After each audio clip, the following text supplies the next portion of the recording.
All right, welcome to the Rocket Launcher podcast. This is episode 64. I am your host, Supreme King, and joined by my co-host as always, or I am joined by my co-host as always. His name is.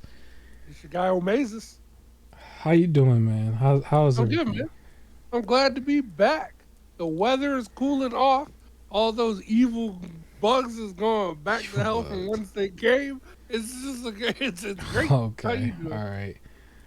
Yeah, we was they can join the same HEW hockey sticks as that little alien that we just discovered. But anyways, shout out to the podcast this week. I'm very hard working, y'all. This almost didn't happen. I had a crazy morning, but I'm here. I'm back. I'm ready to go. Big show today. Big show because we got two shows that happened on the same day. They went head to head, and they both kind of underdelivered, but that's okay. Nintendo and PlayStation, they came with their worst cards. Well, they go their worst cards. I don't know. I've seen people say that they were not really liking it. I'd say it was kind of mediocre, and I didn't see why they did it. It was right down the middle for me. Like, to make a long story short, I'm thinking that I was gonna rate both shows like a 6 out of 10. I can't really tell you which one I liked more. The most that I could say is that I think there was more under Nintendo's show that I think was more of a surprise in a way. Kinda, only because I wasn't expecting that Lara Croft thing to come up.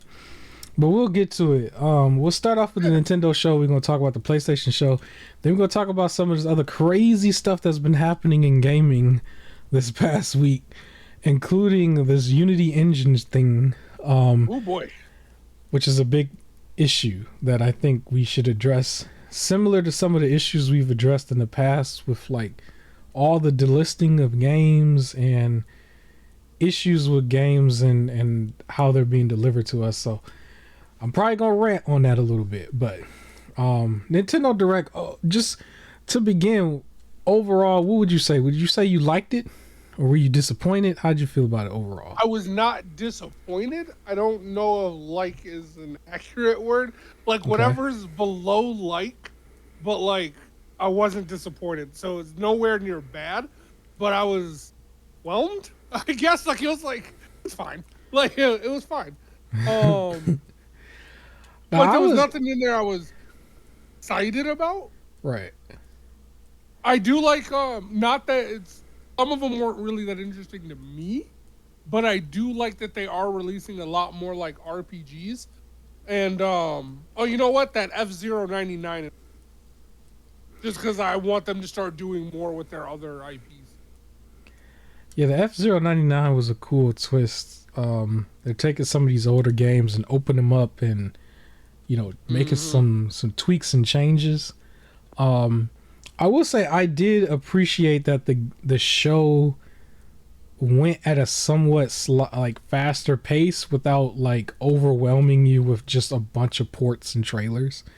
Yeah. It was still leveled a little bit because typically they have a portion in the show where it's just like port. Like it was just back to back, no explanation. 30 seconds and then there's the next one, or like kind of like 15 seconds and then it was the next one. So they didn't really do that, but they did start off I guess with a trailer of Splatoon 3's Wave 2 expansion. I guess with the expansions there's some more single player content that's there. I'm not too interested in playing the expansions really right now, at least, but I did appreciate that they started off a little bit quicker. I did note that I put a note that they didn't talk to you like a 4-year-old. They talked to you like a 5-year-old this time. It was like it's a little bit better. That's how I felt. That's how I felt to me. I was like, okay, they're a little bit better here. Overall, though, they really stretched the Mario IP out. They got a bunch of games that was just popping from Mario. I know I've ragged on that in the past because I felt like I would rather see more coming from Nintendo than just Super Mario. However, I do want to tell the people, I think I'm going to make a solo video about this later on, but I'll give you like a quick synopsis of this now.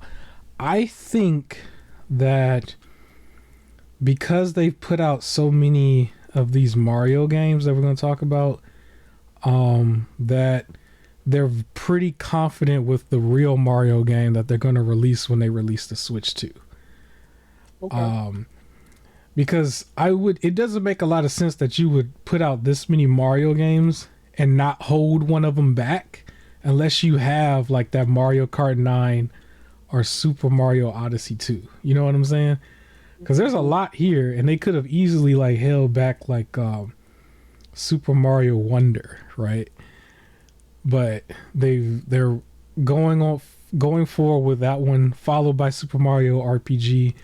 And then the very next thing that I wrote down, so they also showed you how they're bringing back the classic Mario versus Donkey Kong game, and they're just kind of changed this formula a little bit.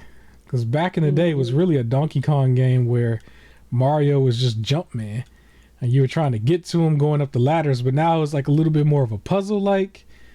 And I guess that one is supposed to come out February 26, 2024. And so some of the games here, they also they have 2024 dates, but they got some hard dates for some of them. And this was one of them, February 26th. How do you feel about this one?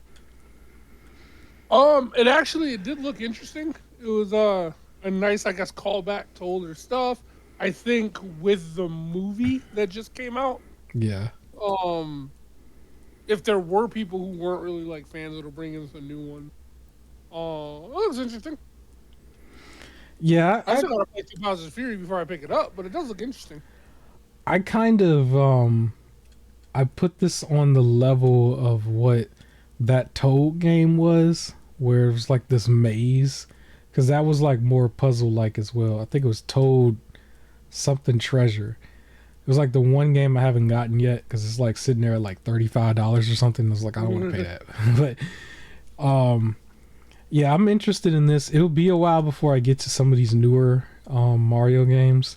We got a few of them. I didn't write down everything from this particular show because some of the other stuff I was just like, I don't really care about. Some of them were like literally ports. But the next thing that I do have here was the Prince of Persia: The Last Crown. Yeah. So I was already interested in that game, so. Yeah, and that is supposed to come out January 15th, 2024. I was interested in it too. I did see that this is fully multi-plat. So you don't have to just get it under Nintendo. You can get it somewhere else, like Steam or something. Okay. Yeah. And then right after that, I had wrote down Horizon Chase 2.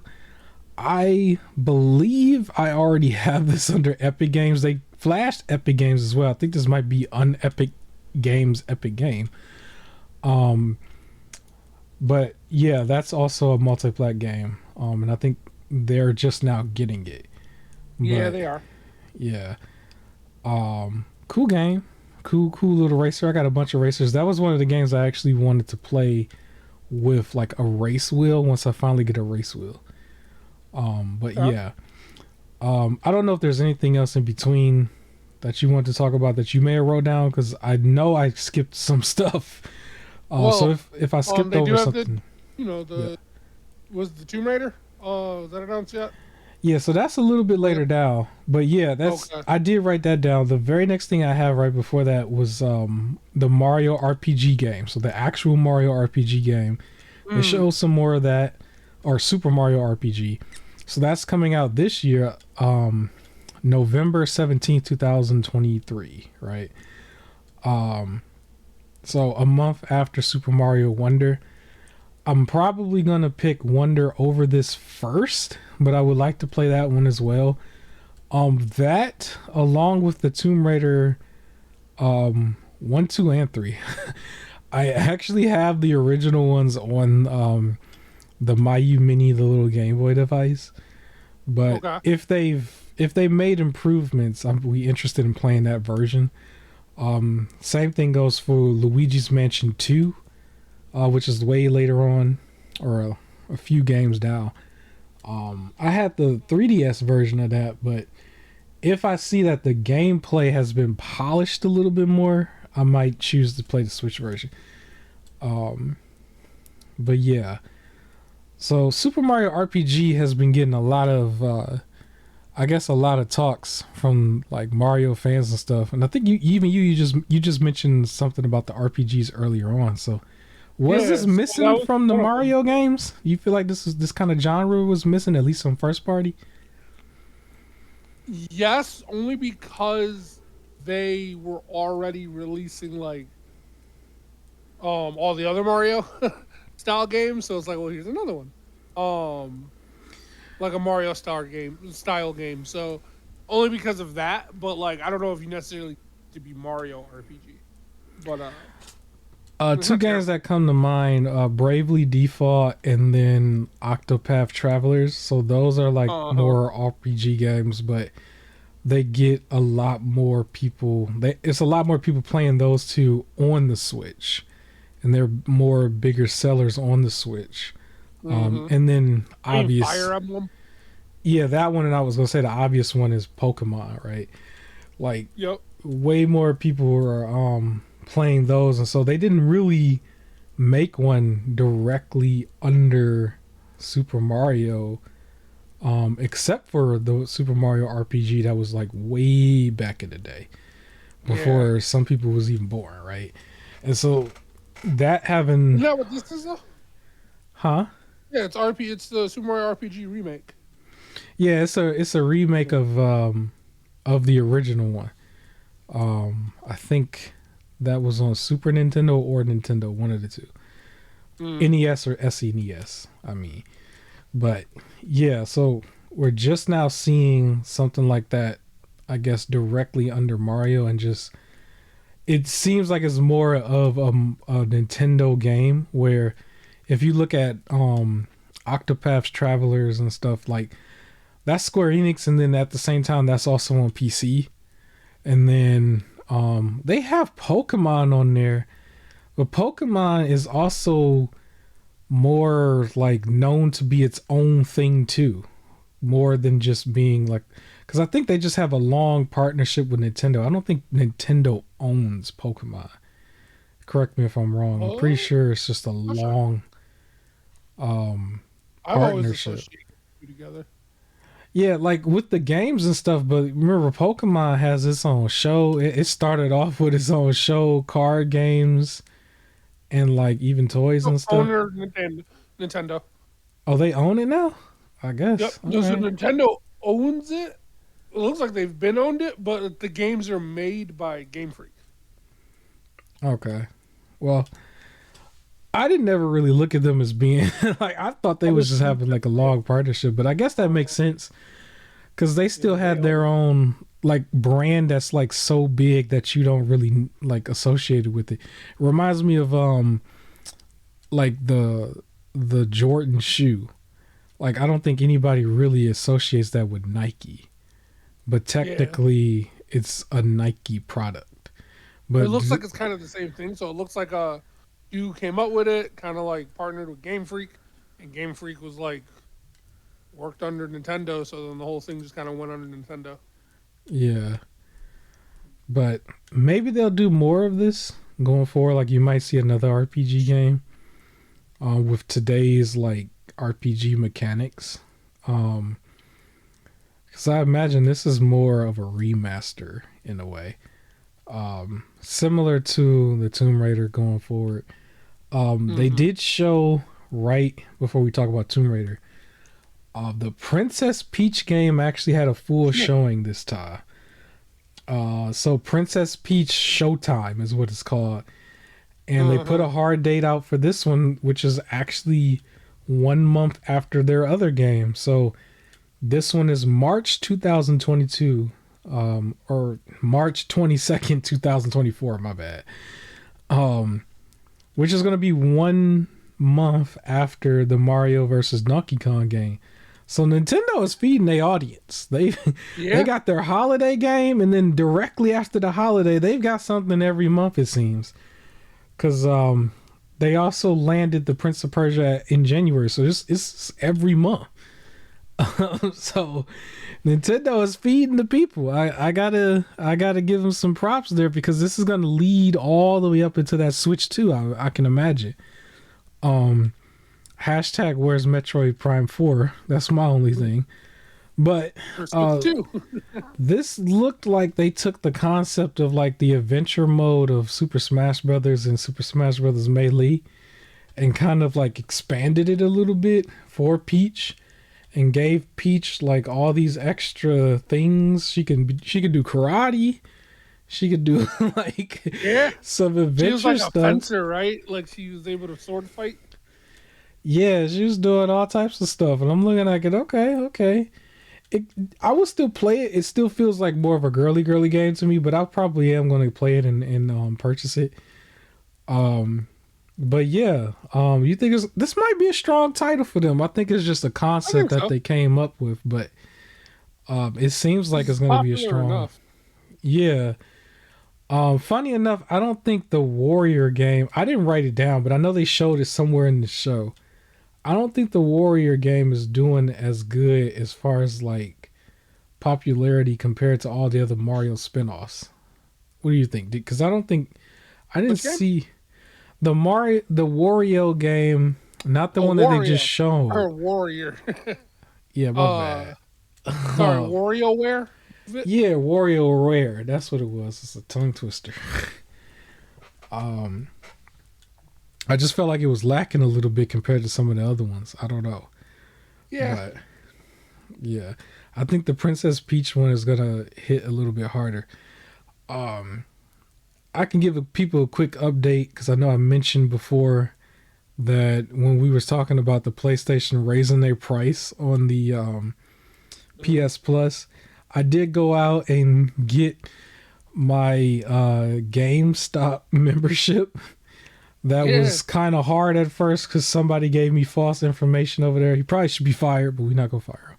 We're going to give him a second chance. I had to question that. I was like, nah, that's not what I know. Yeah, because I guess my man told me I could use, long story short, an employee there told me I can't use the benefits on new stuff. And I kind of was just like, well, I don't even want to do it there. Because my whole point was to go in there. I grabbed Armor Core. I was going to use the welcome to get Armor Core $10 off. But then he was like, you can't do it on new games. So I was like, all right, I'll just get Armor Core and I won't do it.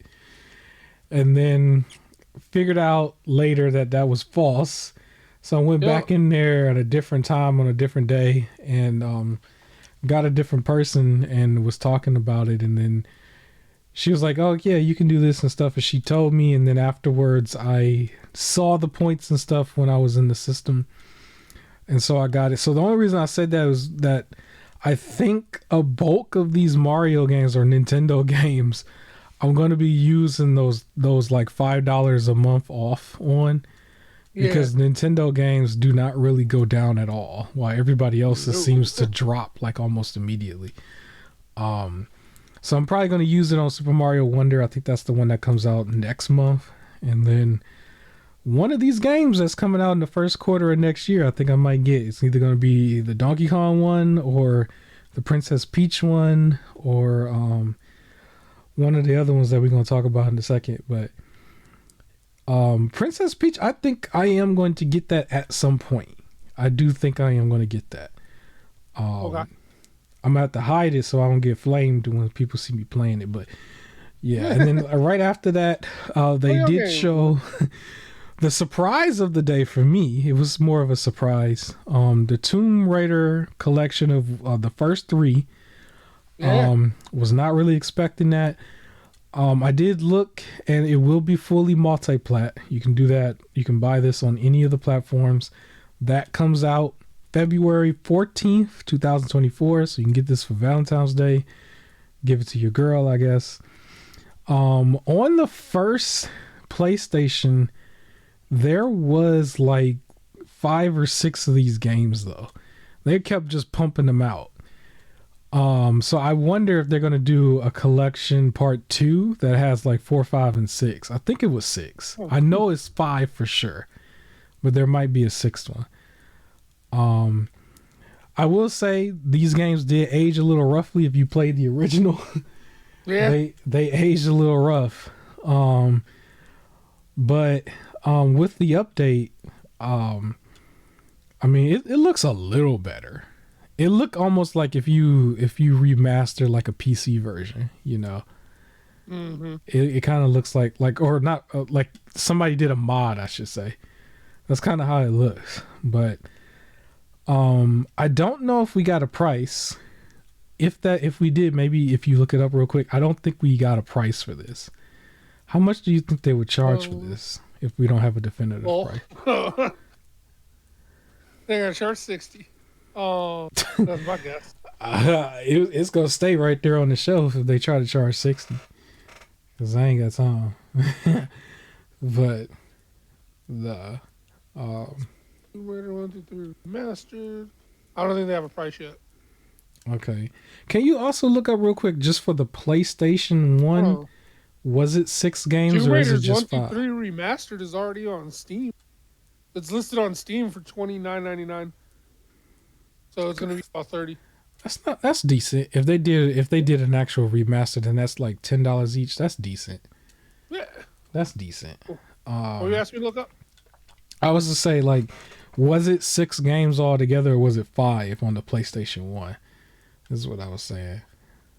Oh, how many Tomb Raiders? Yeah, just on the first PlayStation, because I know it's 5 for sure. I just don't know if it was a 6th one. You know, because I can imagine there would be a second collection, I guess, just to complete the whole thing. And I guess while he looks that up, I would say, if you haven't played it already, definitely play the remasters play the versions of them that were like the remakes. Like, so it was Tomb Raider, Rise of the Tomb Raider, and Shadow of the Tomb Raider, I believe. Like, play through those. Those are like more modern. The first one was good. It starts to decline towards the third one, but the first one was really good. Pretty quick. It looks like there were Tomb Raider, Tomb Raider 2, Tomb Raider 3, and Tomb Raider The Last Revelation. Yeah, it should be 5. And Tomb Raider Chronicles. Yeah. Yeah, so 5. It's 5. Okay. Maybe they can do it. Maybe they can do like it's $20 for the last 2. What's funny is I'm almost certain that all 5 could have probably fit on a disc, but probably. they probably was just like, nah, we gonna bring. I expect the last 2 to show up at some point. Now the next one that they showed, or at least what I wrote down, was Detective Pikachu Returns. I didn't see the movie. You saw the movie. You saw the movie, right? I remember the memes where people was like, oh, they're setting up Super Smash Brothers or something, where they was gonna have like all the different movies or whatever. I believe you got to watch the movie before you play this game, but the game is supposed to come out October 6, 2023. Detective Pikachu. He kind of sounded like Danny DeVito, but I don't know who's voicing him. But how you feel about this one? I know Detective Pikachu is a long-standing, franchise. So I don't know if I'm gonna hop in on it, but for those that are big fans of the movie and want to try it out, I'd say jump in. Yeah, I am working my way up the main Pokemon games, the regular ones. I'm still generations behind, but I'm working my way up. The next one they showed was kind of a throwback for me. I was happy to see it. The Contra Operations, and I can't pronounce the last word, but it was the Contra game, the run and gun game, old school arcade-ish game, you know. Every so often Nintendo is reaching in the past and pulling something from the past. I thought it was cool. It was something I might just get on the eShop or the Steam version, you know, at some point. But then the next thing that they showed was Luigi's Mansion 2. Now I have Luigi's Mansion 2 Dark Moon, I believe, on the 3DS. I haven't gotten to it yet, but if this version is better, I might want to play this version. They did not put a hard date on this one. This was shown as summer 2024, so somewhere up in there. Okay. But it looks like they have a steady roadmap for their games. You know, in between here and there, they're gonna bring some stuff back from the past. There's another Mario game coming from the past that we're gonna get to. But Luigi's Mansion 2. Did you play any of the other Luigi's Mansions? I didn't know. No, I Nope. appreciated Luigi's Mansion 1, the GameCube version. Or that was the only version. It was a GameCube exclusive. It was actually a launch game with the GameCube. I recommend people play it. It's way more polished than like the Ghostbuster games. It was fun. Very easy. It's not really a horror game. It's like a tongue-in-cheek horror, obviously, because it's Nintendo. But I do plan to play Luigi's Mansion 2. I do have 3 as well. Yeah, and then the F-Zero game, F-Zero 99. So this was looking kind of crazy. It was cool. Yeah, It looked like it's going to be chaotic. really, really chaotic. Yeah. I was like, I don't know how that's going to work, because we know about Nintendo's online servers and stuff, but you just have to have Nintendo's online membership to play it. And I guess everybody's going to be in this thing. And then they had the thing where you can The kind idea of is jump like, yeah, the if you line. crash too many times, too. Like if Yeah. you get, like bump into stuff too many times, you explode. So people are just gonna be Yeah. playing it. How fast can I explode with somebody else?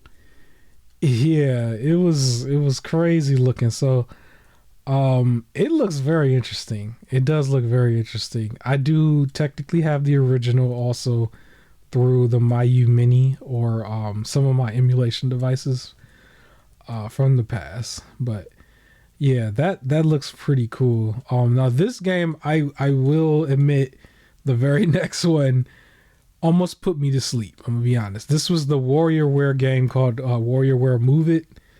Yeah. So that's also coming out in November of this year, November 3rd, 2023. So Nintendo does have a really nice roadmap here, but this one I was not feeling. I kind of was just like, eh. I did write down I almost fell asleep. I kind of did. Like I was like some of the stuff, it was like right in the middle for me. It was still nice to see stuff, but I was just like not too amazed. I was just kind of like more content in just liking what I saw, saying I'm gonna play some of the stuff. What really had me paying attention, honestly, was the Peach game, because it looked like it was like, so far it was the Peach game, because that one looked like it was the most unique that they came up with. But once we got to this Warrior game and I was like, oh, it's just gonna be like that other one, I was just like nodding off for a second. I had to like shake my head a little bit and get back into it. But the next game also looked a little interesting.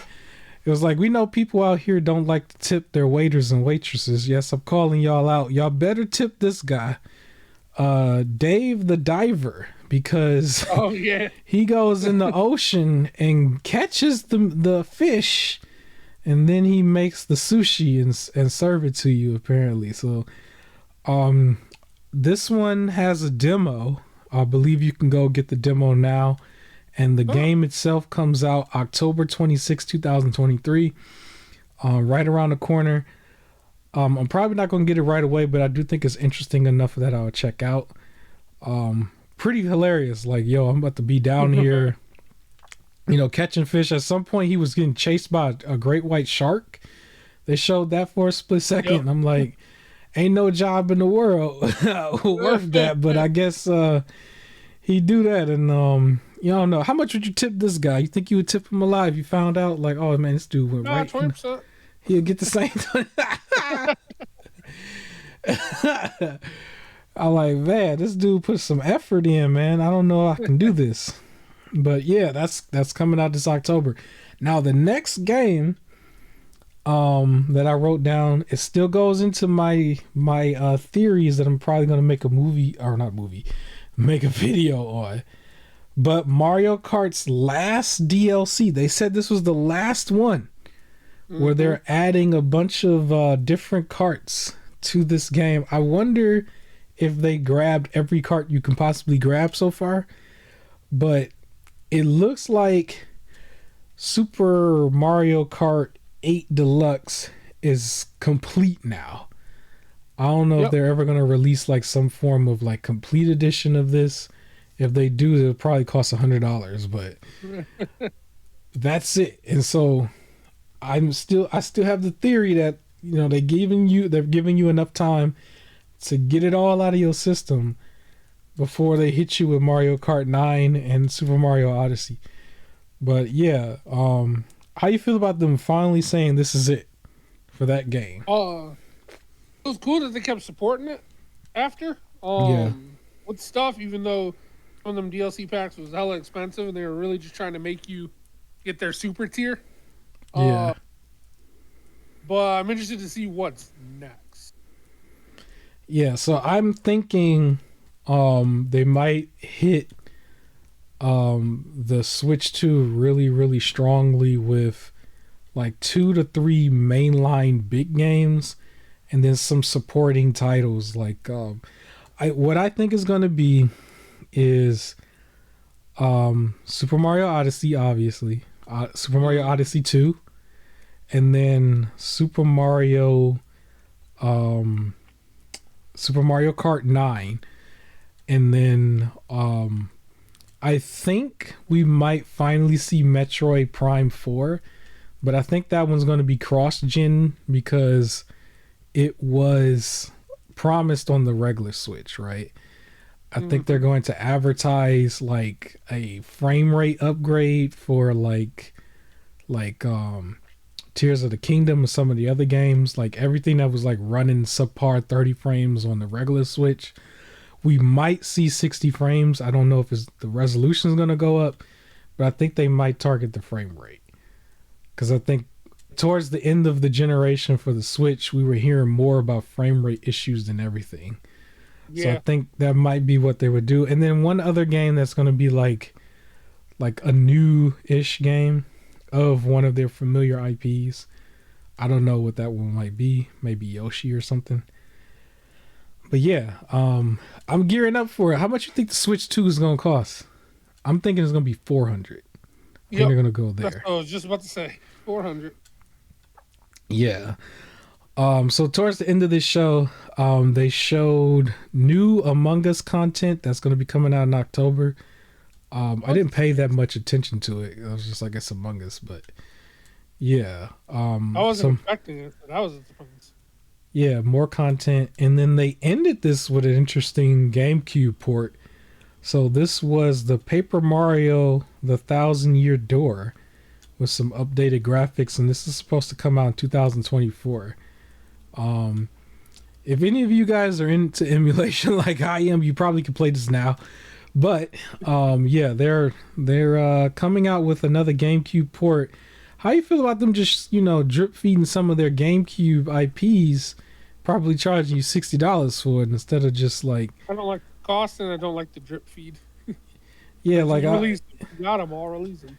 Yeah, I would rather they just have a nice bulk library on their online, because I don't see the value of the online yet, to be honest with you, even though they're putting a bunch of other stuff there.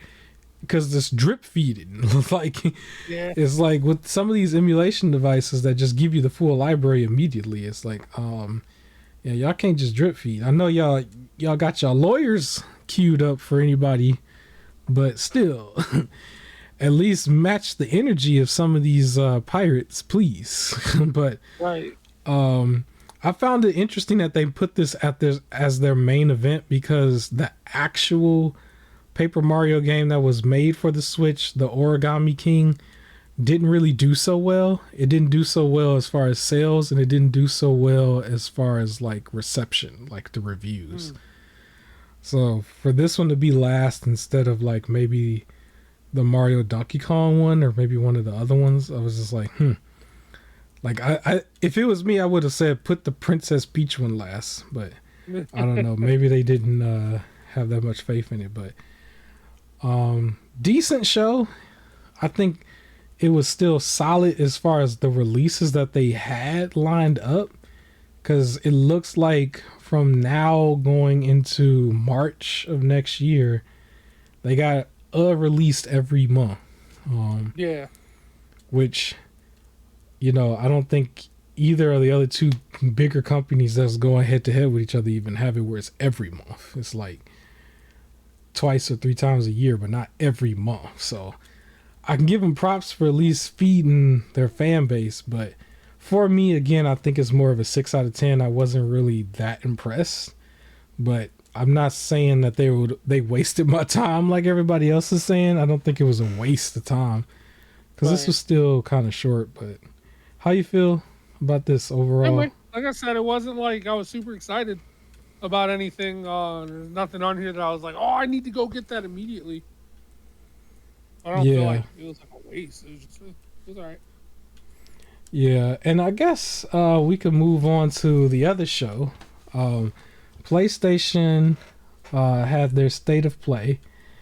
And what was interesting is I believe the Nintendo show was like advertised either the day before or the same day, and PlayStation was just like, nah, we're going to do it too. We're going to come out with a show the same day.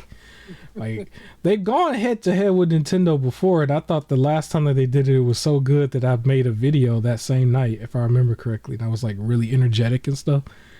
But this time, it wasn't. It was more lackluster to me. But I will say a lot of what I saw, I do still want to play. However, the first game, I remember seeing this as because I follow indie games.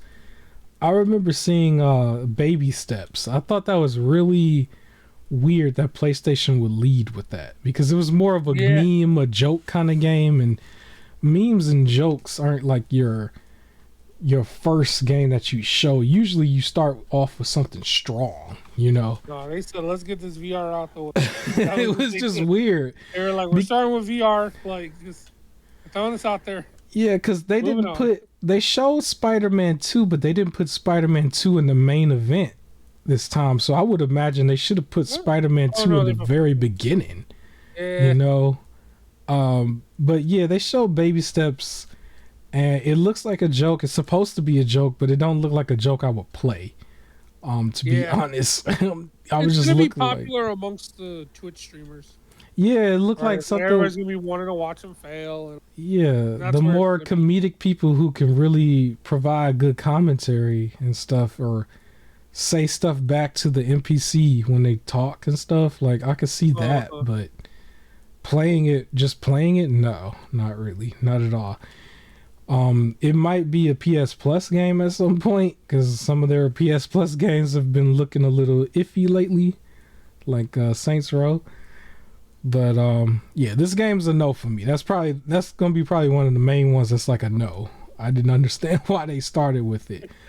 Roblox is interesting because it seemed like for the longest time they didn't want to add Roblox because of the whole crossplay thing, and it looks like they're allowing the crossplay.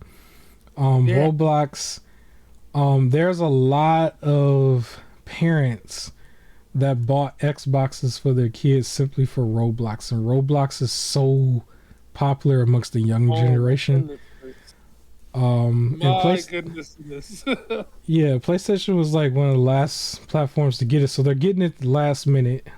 So that's pretty cool, and the crossplay is also going to be really good for them. You play Roblox? Are you into it? No? I'm not.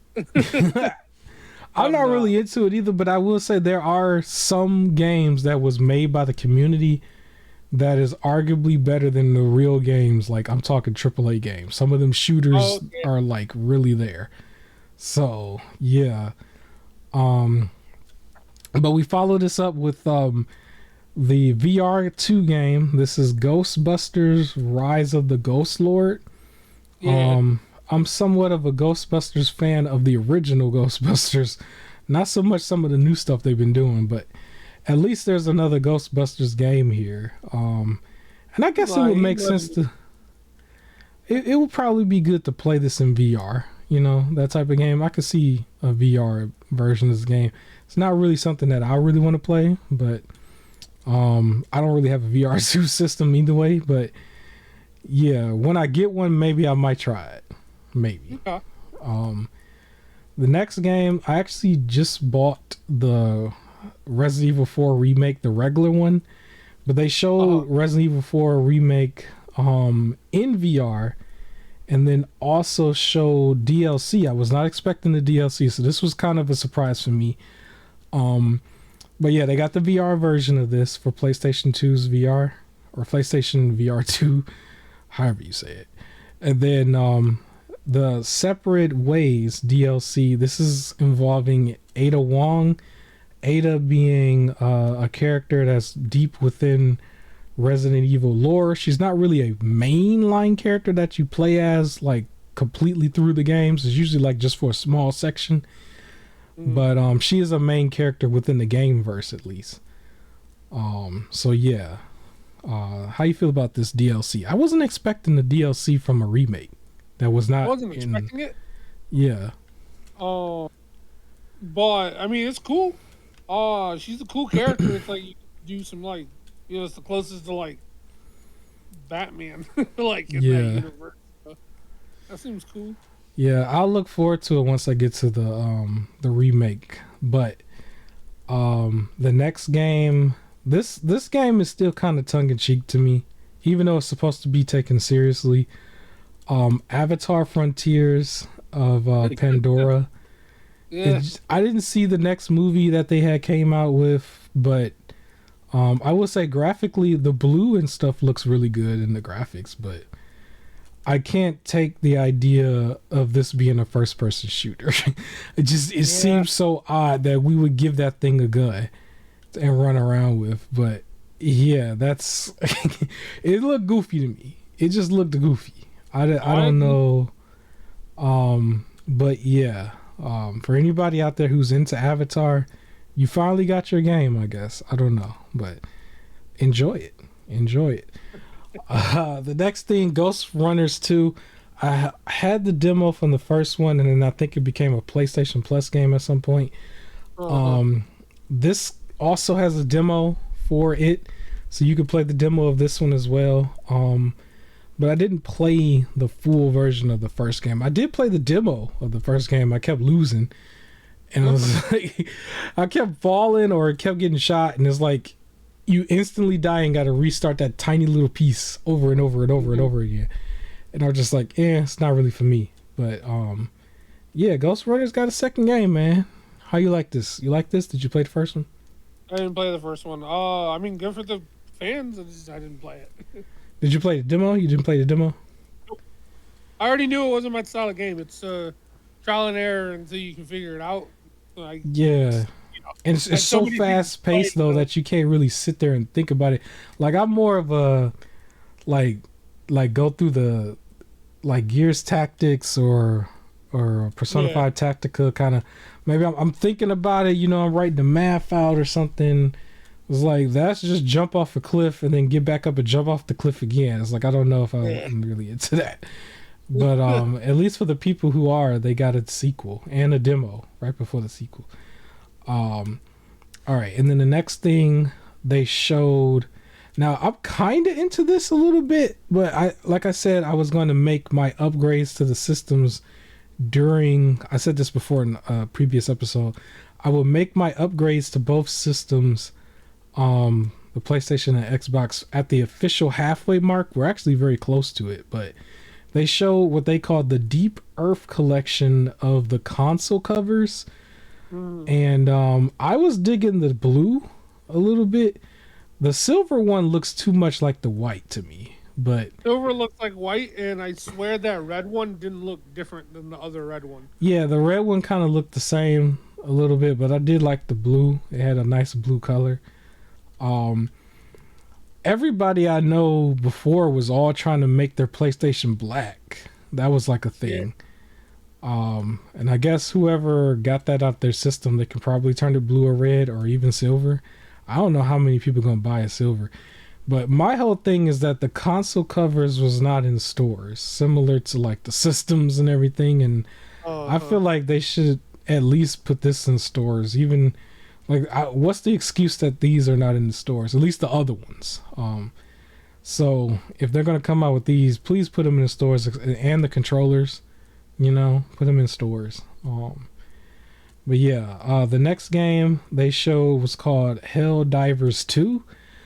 Uh-huh. It was kind of mid, but the first thing I thought of was like, well, at least it has co-op.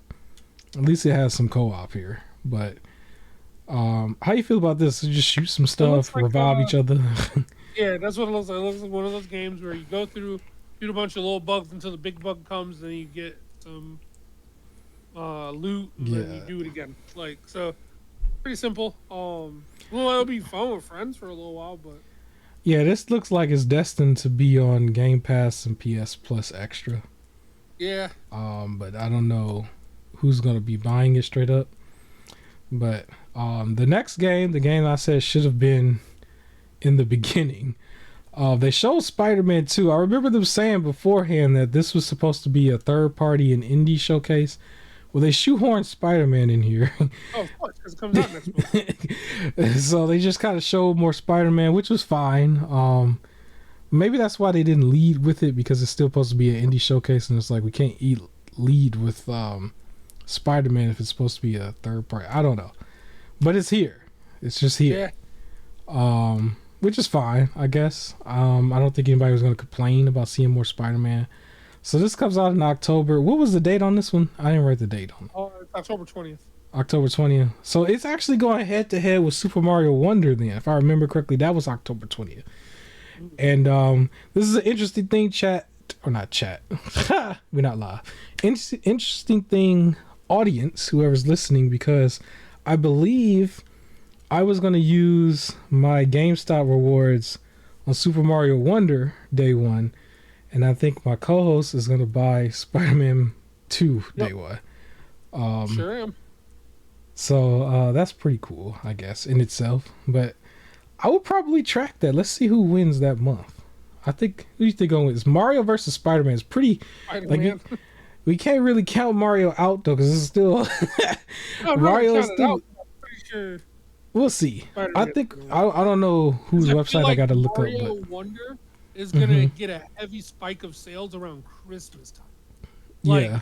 I feel like there's a chunk, a good half of its audience that when they want it, the parents like, I'm gonna get it at Christmas time. The other half are just gonna pick it up, right? Because they can just go get it. But I think there's a chunk that make like there's gonna have to wait till Christmas time. Whereas I feel like there's gonna be less of that for Spider-Man. Now, how did you feel about Spider-Man here, where they kind of showed off that there's going to be more suits within the game, and then right afterwards, they were just like, well, you can also pre-order for the other 10 suits. The thing is, it actually upset me a little. Let me tell you why. I was already feeling upset about the fact that, like, the first game, you know, you start thinking about all the that you could just unlock within the game, and then they gave some for free. And you had called early on that they were going to make you pay for, like, suits. And I'm like, why would they do that? Like, the first one was so successful, and they didn't do that in the first one. Why would they try and ruin it for the second one? Then they locked 10 of the suits behind the digital deluxe, like, pre-order edition, like the digital deluxe edition. Yeah. Which I don't want. I want the physical. And everywhere online, it's like, if you get the physical, how can you get this? And you have to pay an extra $10 to upgrade to the digital deluxe version. Get it. So 10 of the suits are locked behind $10. And I kept, like, I was battling myself back and forth of whether I wanted, because there was 2 of the suits specifically for Miles, the Spectre suit and the Toku whatever suit that was like Power Ranger themed. Yeah, I don't know the names of them, but I know it was one suit for Peter and one suit for from Miles that I liked. Actually, yeah, the Miles one was a Toku suit that was like more helmet designed, and then the one where his hair was sticking out and he had the hood on. I liked those 2, but it's like, out of the 10 suits, those are the 2 I like. Do I want to spend $10 on that? No. Like, I don't. Right. I'm already spending $70 for the game. So after really so that will put it at $80. Like, yeah, and after seeing it, I'm like, you know what? I'm not gonna get those suits. So now I just gotta, like, there's 2 suits that I really like that I'm just gonna have to miss out on, because they decided to be greedy and want more money, even though they knew their game would be successful. So that's what kind of upset me, because if you notice, they had two separate trailers. They Yeah. had like the whole, there's a bunch of stuff in the game, and then they had a separate trailer for like you could buy these ones, and that's where Yeah, I saw how because they also had like a commentator person kind of explaining the first part, and then he disappears when they just show you the second part. Like, yeah, this is gonna cost, but didn't put the price or anything. Just kind of said it's part of the the deluxe. So I'm not upgrading to the digital, because that's another issue. I would have the physical disc, and I have to pay an extra $10 for it to think it's digital. But I still got to put it in the physical disc. So it's literally just $10 for suits. Don't forget about your PS6 upgrade at some point. Oh, yep. So, I think when it comes to this game, I kind of want to wait for their complete edition, because I actually got the first Spider-Man 2018, which came with everything except the Miles Morales stuff, right? Okay. As a complete. And it was still discounted, but like all the DLC was there, and at that time all the suits and stuff was in game. I know this game, just like Horizon, is going to have DLC content at some point. Yeah. And I kind of would just wait for it to all be in one package, because they did at least make a physical version of Spider-Man 2018 that was supposed to be quote unquote complete before they did their Miles Morales game. So I'm probably gonna hold out for that and just buy maybe some of the Mario stuff beforehand. Just because I want the complete package, and I would like for them to at least say, here's the complete version that also includes the digital deluxe suits, and also includes like the return of Hammerhead or whoever. Also includes all of that too, right? And yeah, so speaking of DLC, the next game, I actually thought at first this was like a full sequel, but then I looked it up like, oh, this is a DLC. But Tales of Arise, they have the DLC called Beyond the Dawn. And so yeah, I have Tales of Arise, and I would like to get the DLC with it once I play it. That's one of the games I kind of just bought during Black Friday because it was cheaper then. Didn't think they was going to just come out with a DLC a year later, but they came out with a DLC. And so I would like to play this. Are you interested in Tales of Arise? It looked interesting. I just have too much to play. I've heard people say Final Fantasy 16. I've seen this a couple times where they said Final Fantasy 16 is the poor man's Tales of Arise. Yeah, I have heard that Tales of Arise is like really good. Yeah. The whole Tales series looks really good. Yeah. But it does look good. The very next one I think was called Honkai Star Rail. I don't know if I said it right. Honkai Star Rail. I forgot what I was gonna say with this, but I did write the game down. Did you have anything you wanted to say about it? I guess. Not really. No. It was just there. It was just there. Yeah. I don't know. It was just there.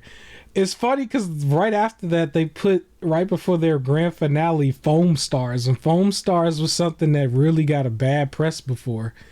But they brought this back and put it towards the very end, so they almost doubled down on it. Like, here's Foam Stars again. And I'm just like, okay. Here it is again. But yeah, I'm not interested in Foam Stars at all. But they showed that right before their grand finale, which they showed Final Fantasy VII Rebirth. The second half, which is actually going to be a 2-disc set, so there will be a physical version. It's going to be 2 discs. I think it probably was a good idea to put this at the very, very end. This is still a big deal for a certain amount of people. And the original game on PlayStation 1, I believe, was a 4-disc set. It was a very long game. So this being 2 discs and the other one, I think it's okay. There are still people who was a little upset that this was split into 2. And I can kind of understand because you're looking at $60 or $70 each, right? Yep. $140 to play the complete game. Yeah. They gave away Intergrid, or at least part of Intergrid, through PS Plus, and I said I was going to give that a second chance, and I still am. If I do like it, I might move on to this, but I'm more of a Final Fantasy 16 type person or Tales of Arise person. I don't like the action to just stop. Like if it was Yeah, full RPG where you just standing there, that's one thing. But they had it where it was action RPG where you're doing cool looking stuff, and then it freezes it, and it's like slow motion moving. And I was just like, I don't like that. It didn't work for yeah, me. But Final Fantasy is a big franchise for some people.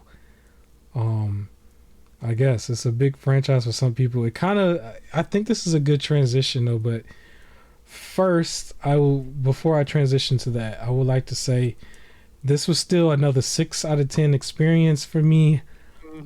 I think if I had to really give the edge, it would be to Nintendo just because there was more there that I think was considered new. Where almost this entire show on PlayStation State of Play I've seen before. I don't think yeah, there was anything new except for the DLC for Resident Evil 4 Remake and then Tales of the Rises DLC. Everything else I've heard about already, actually. yeah. Even the Honkai game, I just wasn't interested in it before. But everything else I knew was coming or I've seen before. I guess you could say it was more of a surprise that Roblox showed up on PlayStation where it was previously just not there altogether. But Yeah, um, but other than still, that, I mean, probably a 6 out of 10 because there's still a lot of stuff that I would want to play at some point. But no surprises really, like big surprises at all. It was just here's a bunch of stuff. How you feel? same 6 out of 10. Like it was okay. Um, like both shows, they're just okay. Like I didn't feel like I wasted my time, but I'm happy like I was doing other stuff while they were on.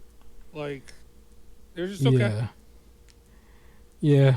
Both of them was like meh. But I don't think they were a waste of time though. I think they served their purpose and that was just it. But this kind of goes in because they showed Final Fantasy VII Rebirth. This goes into my next topic right before I do the middle part. But Uh, I just wanted to mention real quick there was some news that came out about Square Enix because Final Fantasy is Square Enix. oh yeah. Square Enix apparently the news was coming out that ever since they put out Final Fantasy 16, the company took a hit to the Yeah. point where they're now down about $2 billion.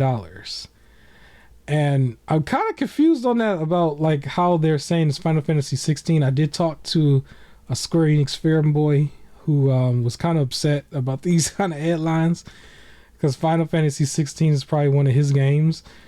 And at one point we were saying it was probably going to be in the Game of the Year category.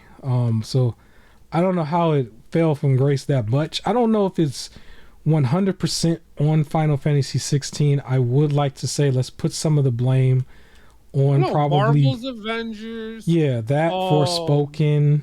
You know, Forspoken. um, the What game else did that they? was delisted that was like The painting one, right? no, it Babylon's Fall. Is that what it was Yeah, that called? was the one. The cutscenes were like a art painting. It was like a water painting. Okay. Yeah, that was That delisted. one, it was major. Like that was the heavy hit. Yeah. Uh, Marvel I wish they Avengers. that. Sorry, go ahead. I was gonna say they're technically like we're gonna get to Marvel Avengers in a second for something else, but really when you think about it, there should be no reason why that is being delisted. Like that's still set to be delisted in about a week and a half. Like, but that's still under the Square Enix branch. So, Right, they lost Square Enix Montreal, Luminous Productions, Crystal Dynamics, like all of their yeah, I like remember at one point people were thinking that they were going to get bought by PlayStation, or there was yeah. definitely a crowd of people who wanted them bought by PlayStation because of the whole Xbox and Activision thing, and they just felt like this would make sense. But Uh-huh. at one point they gutted themselves, right? They sold off like a lot of IPs, which Yeah. included Tomb Raider, if I remember Yep. correctly. Um, yeah, now we're seeing Tomb Raider coming back, and Square Enix isn't going to be making money under that. I can imagine. I don't know how that worked, but yeah, man, they lost. I don't think that they're going to be going away. They No, they still lost think like they're a strong conglomerate and they have like a steady release of stuff. Like they're still releasing the Rebirth game. But it's like I don't know, they took a hit. They took a hit and it looks bad. So maybe they can work on that. I don't know. Do you think they're still valuable enough to be 100% under PlayStation? Do you think it makes sense? Would it make sense? Maybe. I don't think it does It for depends the because yeah. they already release a lot of things. Well, no, because the Final Fantasy has been moving to like Switch and stuff. So now, Yeah, I was gonna say they still have a big amount of stuff that sells well on the Switch that doesn't sell well on the PlayStation. Like a lot of their RPGs that look like Switch games sell well on the Switch. Like we was talking about Bravely Default and Octopath Travelers, right? So yeah, this is probably bad news for them. I'm looking at the screen. It's about to transition into one of my other games, so I guess we could just talk about it right now. Marvel Avengers, I just mentioned. Oh, my bad. Nope. It's actually it's actually Destiny. So we gonna pause for a second on Marvel Avengers. But yeah, Square Enix, get it together. We're gonna come back to you in a second when we talk about Marvel's Avengers, but I guess we can keep moving on with the regular show. And I'll just talk about the halfway point real quick, which is our unofficial sponsor and where we talk about free games, how everybody can get free games. That's going to be what Epic Games is what I talk about. I don't think there was anything else out there that was being given away for free, but I will say, at least for sales, for myself, I did buy the physical version of Resident Evil 4 Remake. I believe Capcom mentioned that you can get the digital versions for $40 as well right now. I bought the physical version of that, but the $40 versions that are digital is also available under PlayStation, Xbox, and Steam for Resident Evil 4 Remake. So that's on sale if you want it right now. Other than that, under Epic Games, remember you don't need to have your credit card at the point of sale. You can actually just claim the games without any money. And then if you don't have a PC, I always recommend the ROG Ally because you can just log in from the app and all of your library is there. Everything that you collected before. Okay, so from now until September 21st, they have a game called 911 Operator. So remember how you was told from a kid, do not call 911 and play on their line. Well, now you could just play 911 Operator under Epic. And I guess enjoy that. And then from September 21st to the 28th, they got 2 games for you. One of them is called Out of Line, so you was out of line. And then the Forest, I wrote this down wrong. Did I write this down wrong? Quartet. I think I wrote it right. I don't know. The Forest Quartet is the other one. I don't know either of those games is about. Go claim them and then look them up. But those are going to be available on September 21st to the 28th. So one game this week, which is the 9/11 game, and then 2 games next week. So I don't know. Sometimes they give you 2 games, sometimes they give you 1. I don't know what's going on. But yeah. Keep coming back guessing. You did remind me of another game that I played during the Nintendo thing that we didn't mention. There was some game, it was like the trumpet something, where it was just like... Oh, yeah. Playing trumpets, and it was just a noise. Like, it was like, that sounds like it's going to be the most annoying... Yeah, it looked like it looked like a musical kind of thing, because at one point, weren't you like jumping around on a piano or something, or some keys? I remember seeing that. I looked at it and was like, I'm not gonna play that. But no, it was just loud. Yeah. Crazy. Well, there's all my sales. And I guess I'll mention real quick because I thought this was kind of funny. Starfield is doing very well right now. But there are still a lot of people who was hating on the game, I guess. And so there, I guess on the PlayStation side, there's still a lot of people that's salty about this game not being on PlayStation. And so there was so much debacle going on about this in the last couple weeks.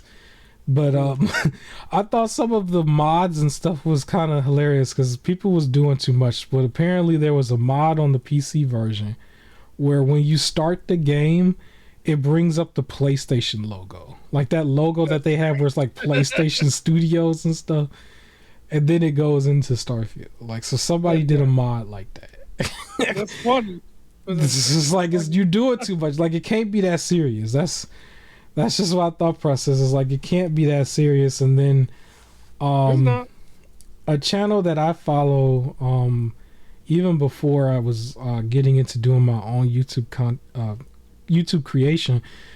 There's a lady named Alana Pierce. A lot of people might remember her or know her. She's a really big channel on YouTube in the gaming space, and she works under Santa Monica Studio, right? Which is known with God of War and everything, right? She was a junior writer under there, and she's still there and everything, right?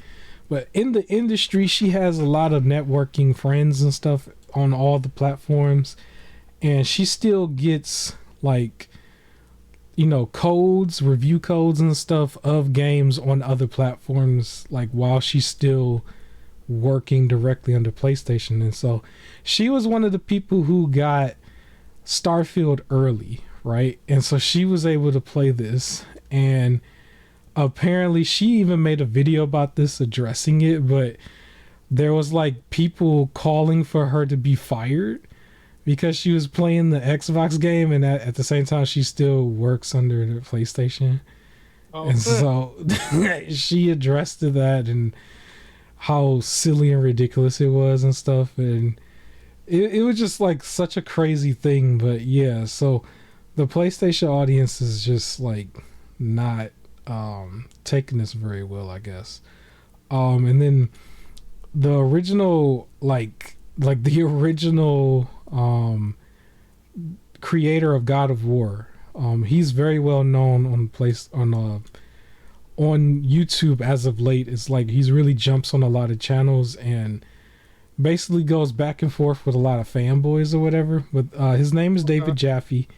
People know who David Jaffe is, but I guess he was having an open discussion on his own YouTube channel where he let somebody call in, and the dude who called in was just like, I don't even like Starfield. I just don't like it. It's not that good of a game and blah, blah, blah and stuff. And so Jaffe basically said like something about like, so what don't you like about it? He's like, I don't like the beginning. I'm still early on, but I didn't really like a certain part. And he was like, so you didn't like the part where they made you bury the body or something, burn and bury the bodies of these people or something. Jaffe said something like that. And he was just like, yeah, I didn't like that. And he was just like, well, that didn't happen. And basically like exposed him on like live or whatever. And like ended this dude like overnight because he kind of just like caught him in a lie saying that he didn't like the game and he never actually played it. And so yeah, it was just a lot of that. It was just goofy stuff over this game, but the game is still going strong, and it probably is going to be that last game that's in the Game of the Year category that we were talking about before. But it was just a lot of goofy stuff. A lot of goofy stuff was happening with this. Yeah, and I just wanted to mention that. There's one thing I wanted to mention that we're actually about like 3 weeks behind on, and I kept forgetting to mention, but I do see that I wrote it down. Did you know the MetaQuest 2 actually dropped back down $100? Because remember we reported a while back that it went up to like $399 when it was previously $299. But like when they announced that there was going to be a MetaQuest 3, I believe shortly after that they dropped it back down $100. Well, I should probably tell you what the price of the MetaQuest 3 is going to be. Yeah, it probably does. I don't know what the release date is on that. or if they had any exclusives lined up for it. I just know they announced it and then dropped the price back down. It just kind of quietly went back down. I don't know how many people was really excited about that, but I guess they just did it. But yeah. All right. Last thing on the agenda. I guess we might come out. We might leave a little early today, but this is gonna be probably a more heated I thing. got some stuff. So real Yeah. quick, because you talked about you were playing Marvel's Avengers, right? And I was gonna talk about games that I was playing. Oh yeah. So, I've been playing two fantastic RPGs. So one, Baldur's Okay. Gate 3, Okay. which Why is don't you out tell in. them a little bit about that? But I gotta check on something real quick, and I'll be All right. right back. I ain't gonna take too long. So Baldur's Gate 3, for those that don't know, is basically D&D the RPG. So you create a person, or you can use one of their pre-generated people, and without spoiling too much, basically you wake up in the middle of things going bad, and you pretty much start running into party members, and you're going on a D&D adventure, and every decision you make matters. So like I found one of my crewmates, like just when like we ended up outside, and I found one of my party members outside, so we were able to team up. But I could have easily walked past them, and the story would have kept going. Every time you make a decision, it'll roll die, like a dice on the screen. And for those that know D&D, it'll roll a d20, and you add like different like charisma or like extra knowledge stuff or whatever your character would know, for buffs to add to it. And hopefully you pass. If you fail, the game keeps moving. If you pass it, the game keeps moving. So that's been like real cool to play. It's just your own little solo D&D adventure. The game's been getting a lot of praise already. We've talked about it on this show before, and I think it's rightfully so. Uh, the other game that I've been playing is another fantastic RPG.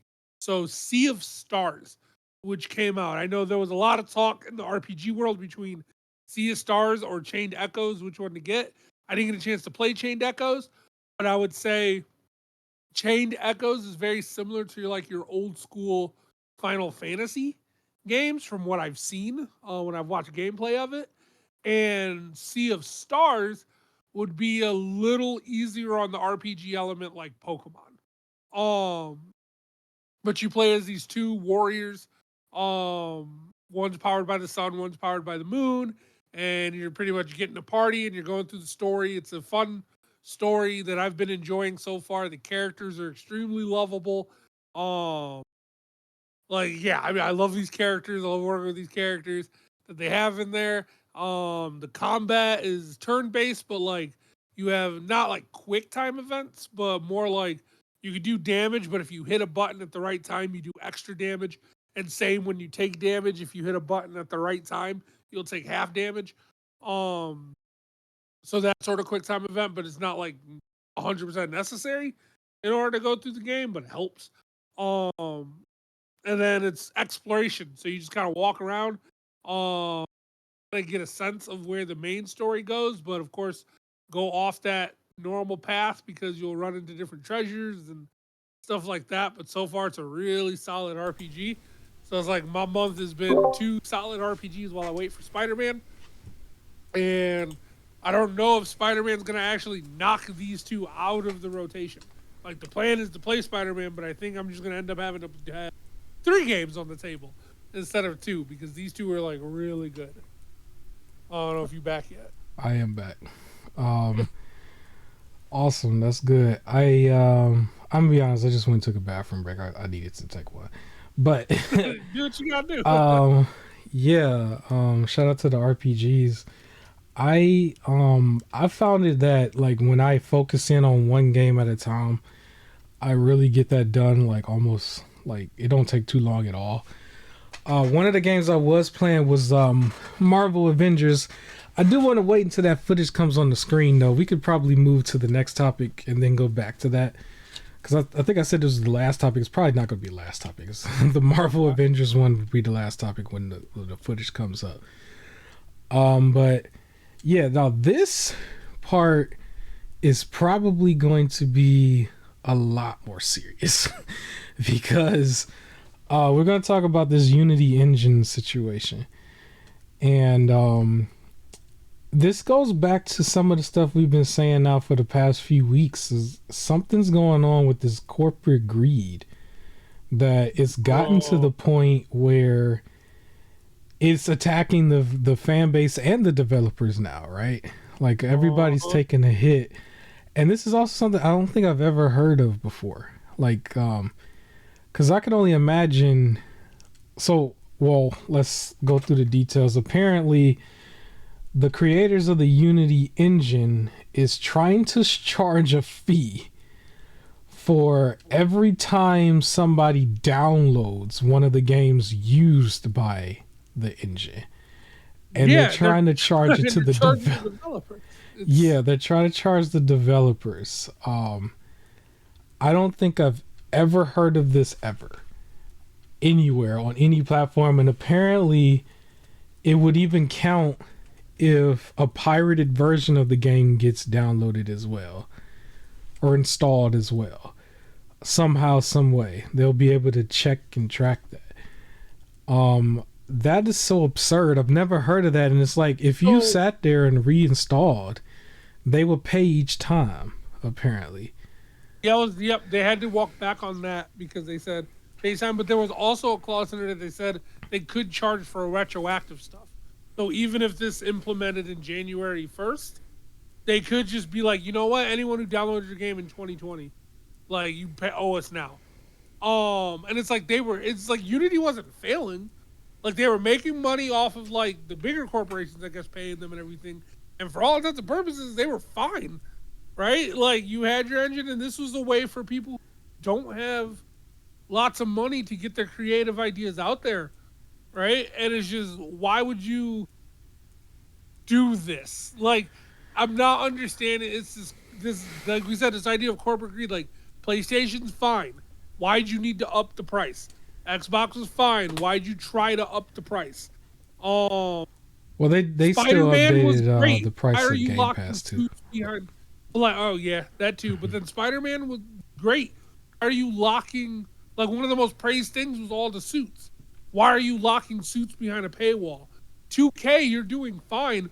Why are you trying to implement a battle pass in a game that you have to spend $70 for the base game? And you already have the My Faction mode stuff where people have to pay extra to get a card because this Allen Iverson's better than this other Allen Iverson. And now you're trying to also implement a battle pass in like a not free to play game. Madden charged full price for Madden 24, which was just all the patches that needed to be in Madden 23. That's all the game is. And it's just weird. And now Unity's doing this. Like, what's happening? Like, why are you trying to ruin? It seems like it seems like to me, it's like the highway, like the rich people who aren't really doing this, like playing games or things like that. Your rich people who are already rich are just like making things more expensive. They just want more money. And then the people who are suffering are also the people who, one, their jobs and everything aren't paying them enough to begin with to keep up with the price increase of everything. And then everything's just going to keep going up anyways. And it's like, it's stupid. It's like, this is how you lose people. Yeah. And I'm not understanding this logic. So 2 games were mentioned here. The main one was Cult of the Lamb, which was like their smash hit of 2022, I guess. Uh-huh. And so they were threatening to, they said delete it. I don't even know what that really means in this case, because there are physical versions of this game out there. But they were threatening to delete the game January 1st. Yep. Typically, so like with Marvel Avengers, we'll get to that, I guess, in a second. That's a game that's supposed to be going offline September 30th, this September 30th coming up. However, if you own the game already, and then if you own the game digitally or if you own the physical copy, you should be able to install their last version anytime you want, right?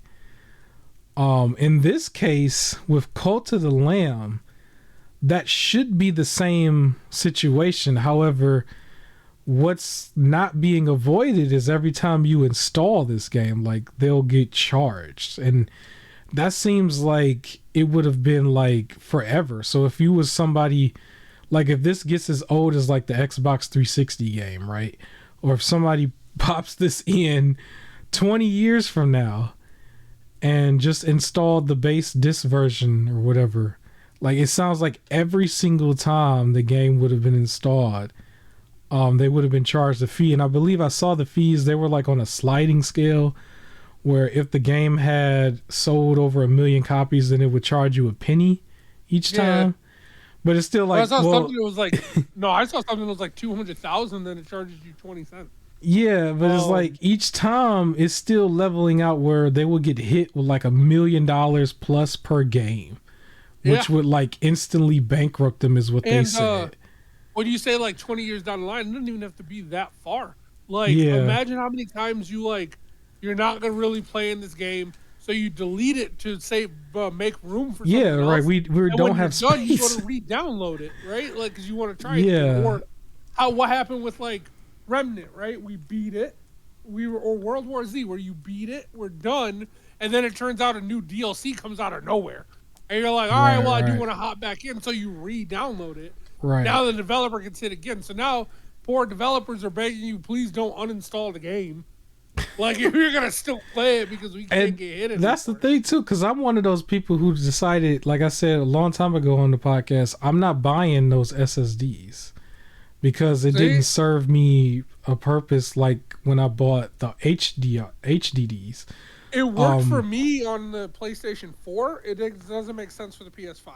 But for the PS4, it made sense because I was jumping game to game, and a lot of games I was playing were like big file and open ended, where it's like wrestling, right? Like, it's like I just in the mood to play wrestling. It's not like a you play you're done sort of thing. And so I had like wrestling, football, basketball, Warframe. Like, I had a bunch of stuff that was just I would play it every once in a while. So I had those. It made sense. I don't do that on the PS5, so it doesn't make sense.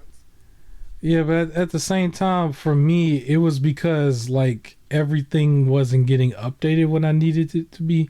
It was only what was on the dashboard, which I didn't know at first, and I was just like, well, every time I click on something else, now it needs an update that's lasting hours. And on the PS5 and Series X, they don't last that long, right? They go by a lot quicker. Where before, you would almost have to keep it in rest mode a whole day. Like, I remember, I think it was Red Dead Redemption 2.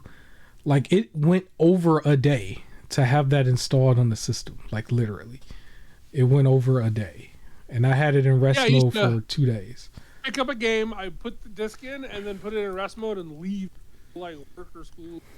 Something like that. And, like, hopefully by the following day's night, like, a lot of times it's like, yeah, I can play it now. Another game that was mentioned in this that I was upset about, Another Crab Treasures that comes out in 2024 is going to be day one in Game Pass. If anybody knows this, Unity? Unity made this, and so there's a possibility that, because this was mentioned in their thing, that this might just be canceled outright because of this whole game I was looking forward to. Yeah, because of the whole fees thing, like, and that was something that would look like a cutesy take on the Souls games that was just gonna, like, I guess be like a meme in a way, I guess, I don't know, but it was just in development, and then they were just like, all of a sudden, one of the games I just mentioned, Sea of Stars, like, that I think is one of, like, it's like a fantastic RPG, one of my favorite games now already. That was made through Unity as well. Yeah, it seems odd, and I think as of right now, it sounds like everybody is calling for the death of Unity in a way where they're not going to start anything else under them, which I don't blame them. But I think with the stuff that came out and stuff, I'm kind of questioning what happens if I buy Cult of the Lamb physical. I'm definitely not going to do it digital at this point, but what happens if I buy it physical and I put the disc in? What are we saying here? Because that was a big hit. Yeah. But at the same time, I didn't really want to play it that bad, but I wanted to play it at some point. right? We all have those games. There's a bunch of them. There was 2 shows of these, right? There's some games there that you want to play at some point. But are we saying that this would just not, you would not be able to play it? Like, how does this work? Like, I'm just trying to understand this, because we're starting to see a situation here, because we're still in the generation where now we're starting to see games disappear that are not lasting more than 2 years, and it's going from even the good games on top of like games that just didn't sell well. It's like, well, Cult of the Lamb was good. It was even nominated, wasn't it? It was like right there in the indie games of the year category. Yep. So it's like, yo, like, what is happening in the industry? Like, it can't be that serious. If you didn't get an extra $5, if I went to GameStop and got $5 off, or if I had some coupon, or somehow, some way, somebody, or you didn't get any money at all because I bought it from you, or I traded with you, or I traded with somebody else, or somebody just gifted it to me. You know, like, what is going on here? Like, this greed thing is just way out of control. Because we're at the point where it's like it's not like, even if I don't want the prices to increase, right? It's not the people who are like, well, I got to because I'm losing money. It's like the rich that already have it. Like, like the guy who made this decision is probably making like $700,000 a year off of like nothing, like not doing anything. Yeah, it's the Jim like, Ryan, Bobby Kotick level guys, basically, that are making these decisions. Probably never picked up a controller, or the last time they did, it was the Commodore or something. Like, right, is people way far past. I'm just wondering, because Another Crab's Treasure is a game that I was gonna play, and Cult of the Lamb, I'm gonna be honest, I wasn't like trying to play it immediately, and I'm not gonna be one of those people who's rushed into playing this the way I felt like I was with Marvel Avengers, right? But at the same time, like, what do you mean that you're threatening to delete this? I'm trying to understand that, because there are physical copies out there.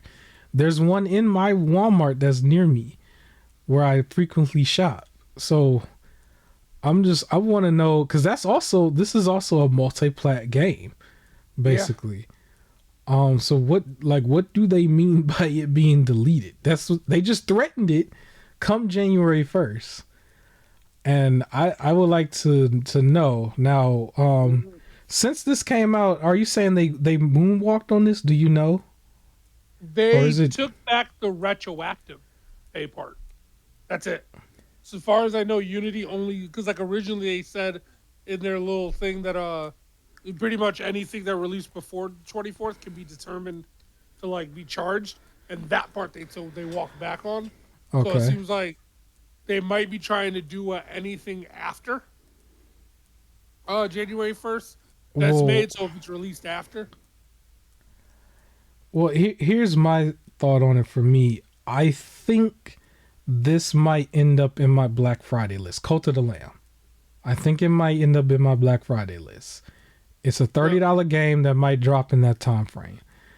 I don't necessarily feel like I need to install it right away.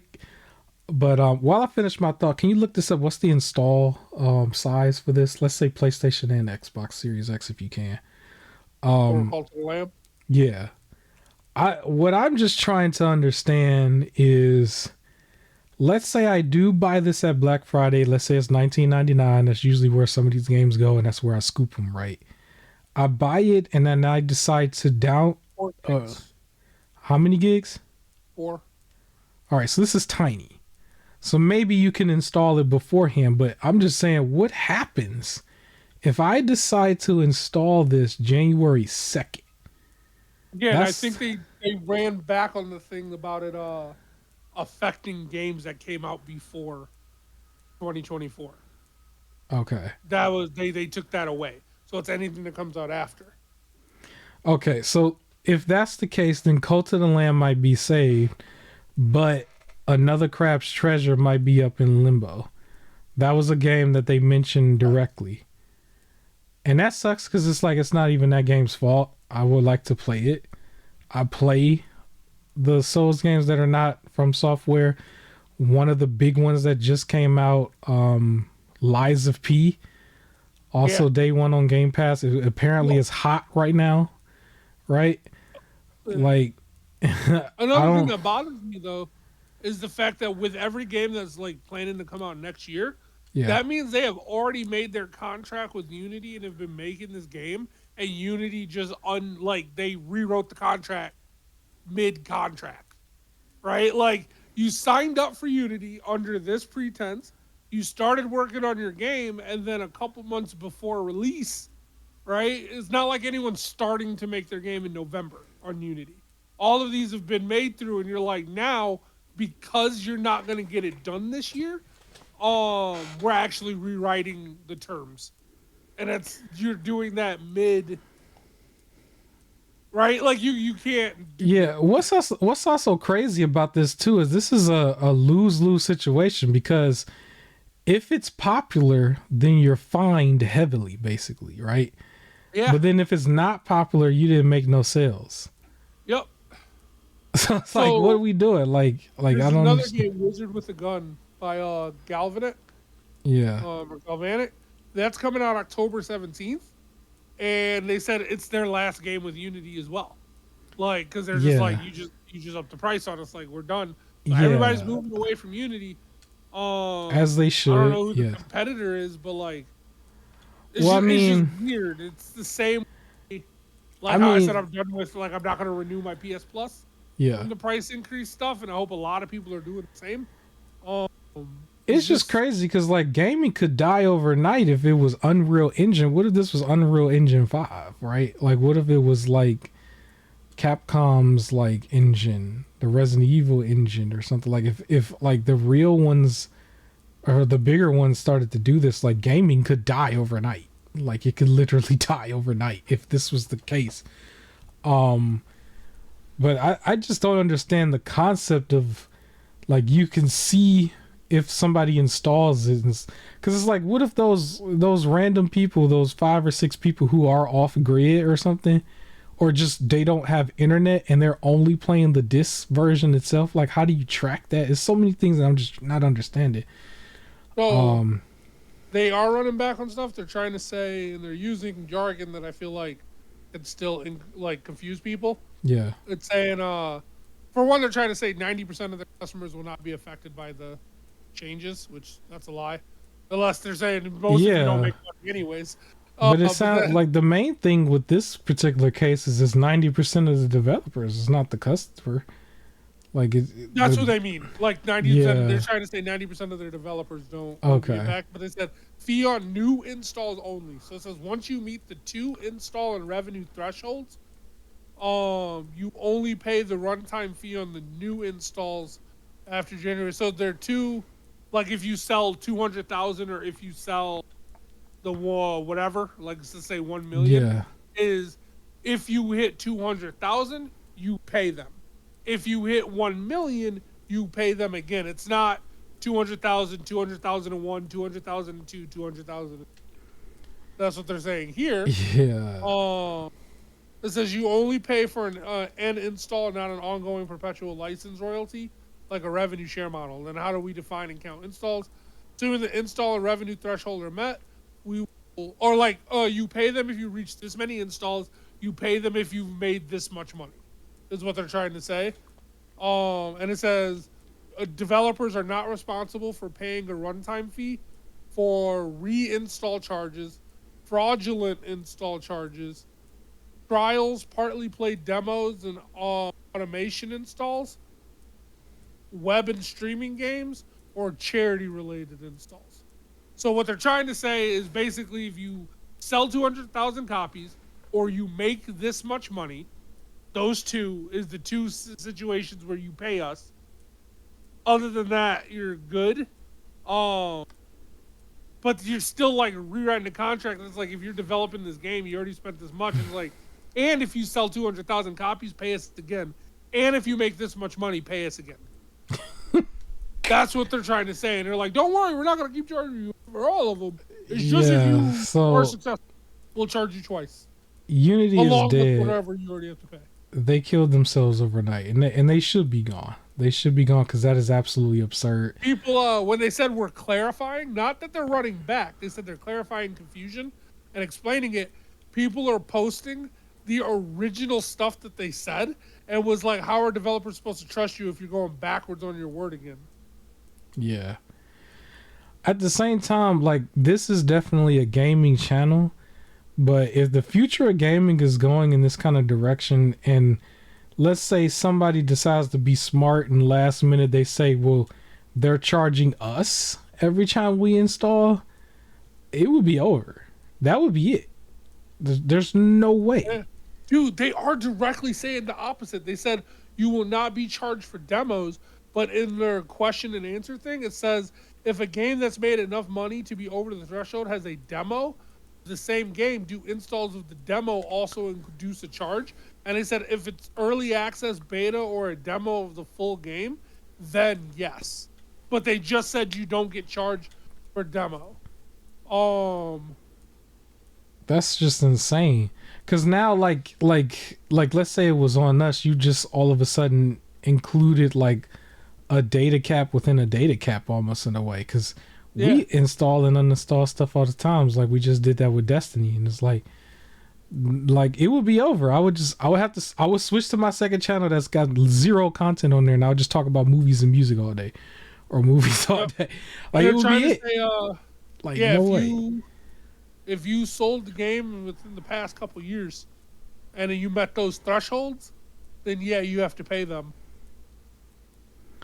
That's insane too, because if you still think about it, GameStop still exists. So some people will be buying the game used, right? Yep. And like they won't get any money for it, but then will still have to pay per person. Reinstalls, re-downloads the game, changes their hardware, will that count as multiple installs? Yes. The creator will need to pay for all future installs.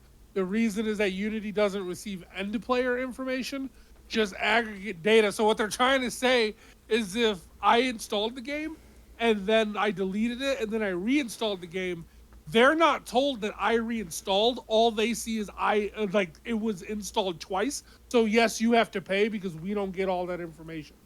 And now they're trying to post to say, we're not charging you a fee reinstalls, just to clarify, but that's not what they said initially. I just find it to be absurd because we know how companies are. Whenever they get induced fees or anything, they try to turn it back on the audience, and instead of them paying the fee. And so I'm just thinking ahead, like years down the line or something, if they try to incorporate a way to say, well, we would have to pay because they have to pay. And then some other company like EA or something who's like trying to figure out a way to turn a profit on that. So where they're getting paid double from us and then they pay half to whoever made the engine. I'm just saying, like, if it got to that point, that would be it. I think I would stick with emulation and all my old stuff. I would get through my backlog very quickly. That ain't about to happen. Two other things that are issues. So they said that they'll investigate fraudulent charges and both of the things. So it's like if you get charged for something, it's like, no, that person stole the game, they didn't actually buy it. Then you still have to pay, but then they're going to look into it, and if it's determined that it was fraudulent, you'll get your money back. But that's if they determine that it was fraudulent. Second, apparently a bunch of their investors sold their shares right before this was announced. Oh, that's going to be kind of bad too.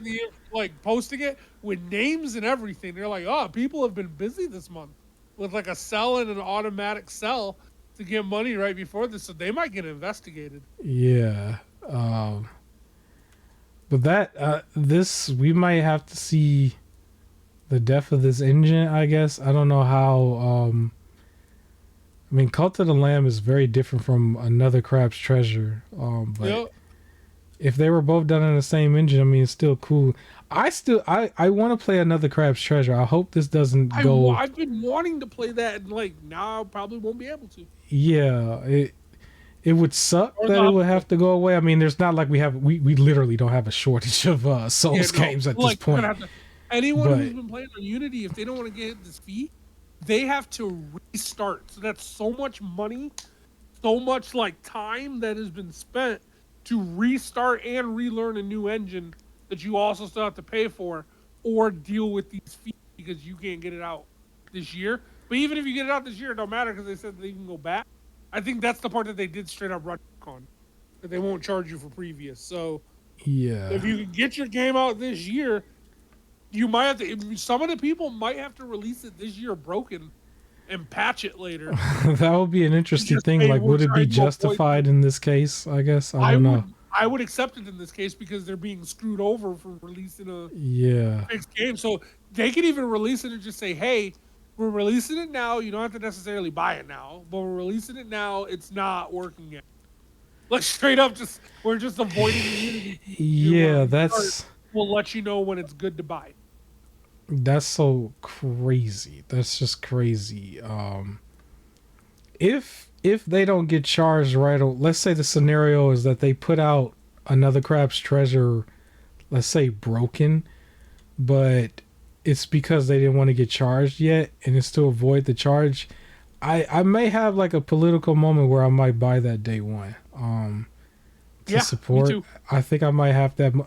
It's weird because I'm usually not into that politics and stuff. I'm all about just saving money and thinking about myself in a way, just keeping it real. But I'm having some of those moments. Yeah, but this can't happen because in the future I can only imagine because companies would just say, well, let's find a way to throw that feedback to the consumer because that's how we see. And they'll be like, "Oh, if they did it, we can do it." Yeah, that's another thing too. So this has to be shut down really, really hard. And thank you to all the channels that I saw who kind of made content about this stuff. This really has to have like a lot of awareness, and this has to be shut down. But yeah, I guess we can move on to the last topic, which the footage has been going on the screen for a little while.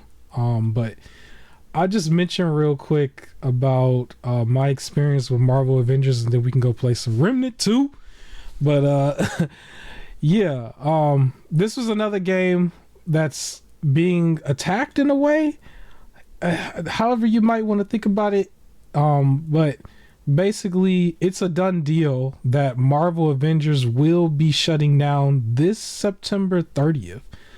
Which is a shame because I can understand if the game did not live up to the expectations almost to the point where it actually hurt Guardians of the Galaxy's success in a way. But it doesn't need to be sad. Guardians of the Galaxy was a really good game. Yeah, it doesn't, but it didn't need to be deleted. Like, I don't think this needs to be deleted. I don't think Cult of the Lamb needs to be deleted, even as a Christian. I don't think it needs to be deleted. It's a goofy game. I don't need another Crash Treasure to be deleted before it can come out either. That's kind of crazy. But the industry in games is being attacked simply because we didn't want to show up and buy everything day one. And like we don't even have to be in political at all, but literally right now you can't just buy every game day one. Like, this is just not the season whatsoever. Just take a look around yourself. Everybody knows that something's just not going to get bought. And then if we look at Nintendo's roadmap mixed with probably a bunch of bangers that's going to come out on the other platforms in that same time frame, similar to how this whole year was, we had a whole bunch of games that we've mentioned that's going to be in the game of year category. All of them can't be bought day one. They're all $60 and $70. Right? They can't be bought day one. And so they don't deserve to just be thrown away. Like, you guys sat there and occupied some space and put all this stuff together and paid a bunch of people salary to make these games like the Avengers, and then all of a sudden you're just trying to throw it away because you didn't get the type of return that you wanted and needed, like, immediately, right? Which really just means an investor didn't get his money in an initial time for investment. It's not the company making money over time, right? To the point where they might be like Nintendo, where they can just make money off of their IPs forever at this point, right? It's like, it's really just an in and out person who's trying to increase their investment by like 10 or 15%, 20% or whatever, They get in here, they couldn't increase it. Sometimes it goes down. And now it's like, oh, well, we got to just like delete everything. I think that's ridiculous. But that's not really what I want to talk about with Marvel Avengers. Supposed to just talk about the game. I thought the game was fine. Yes, I'm playing it very later on. I advise everyone to buy this game and play it, preserve it through however you preserve it, through PC or whatever. You don't necessarily need to play as Spider-Man, but I did play as Spider-Man. I thought it was okay. Yes, he looks funny when he moves around, but honestly, if you just button mash square, everybody's gonna move around like that. Like there are moments where square was supposed to also be the action button where you like open a door or something, but if you weren't close enough or like off by an angle and you pressed it, they'll just start like swinging violently all in the air and stuff. And that's how Spider-Man was being presented, and then it kind of just killed his own momentum on the game. But as a game, is decent. It is a decent Marvel experience. If you're into Marvel movies and stuff, all the stuff that we've been seeing in the past few years, it's like based off the movies alone, it makes no sense for this to just go away forever. Like this was a big budget game. But yeah, anybody out there, I highly recommend that you go find this. Please find the physical version. And you probably would not spend more than $20. I've actually had an alert where I think there was a digital version of this, like literally like $4. Like it's just tanked in value.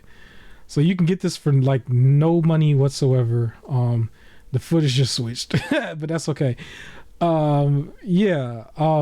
As an experience, 6 or 7 out of 10. It was short and sweet. Didn't need to be too long.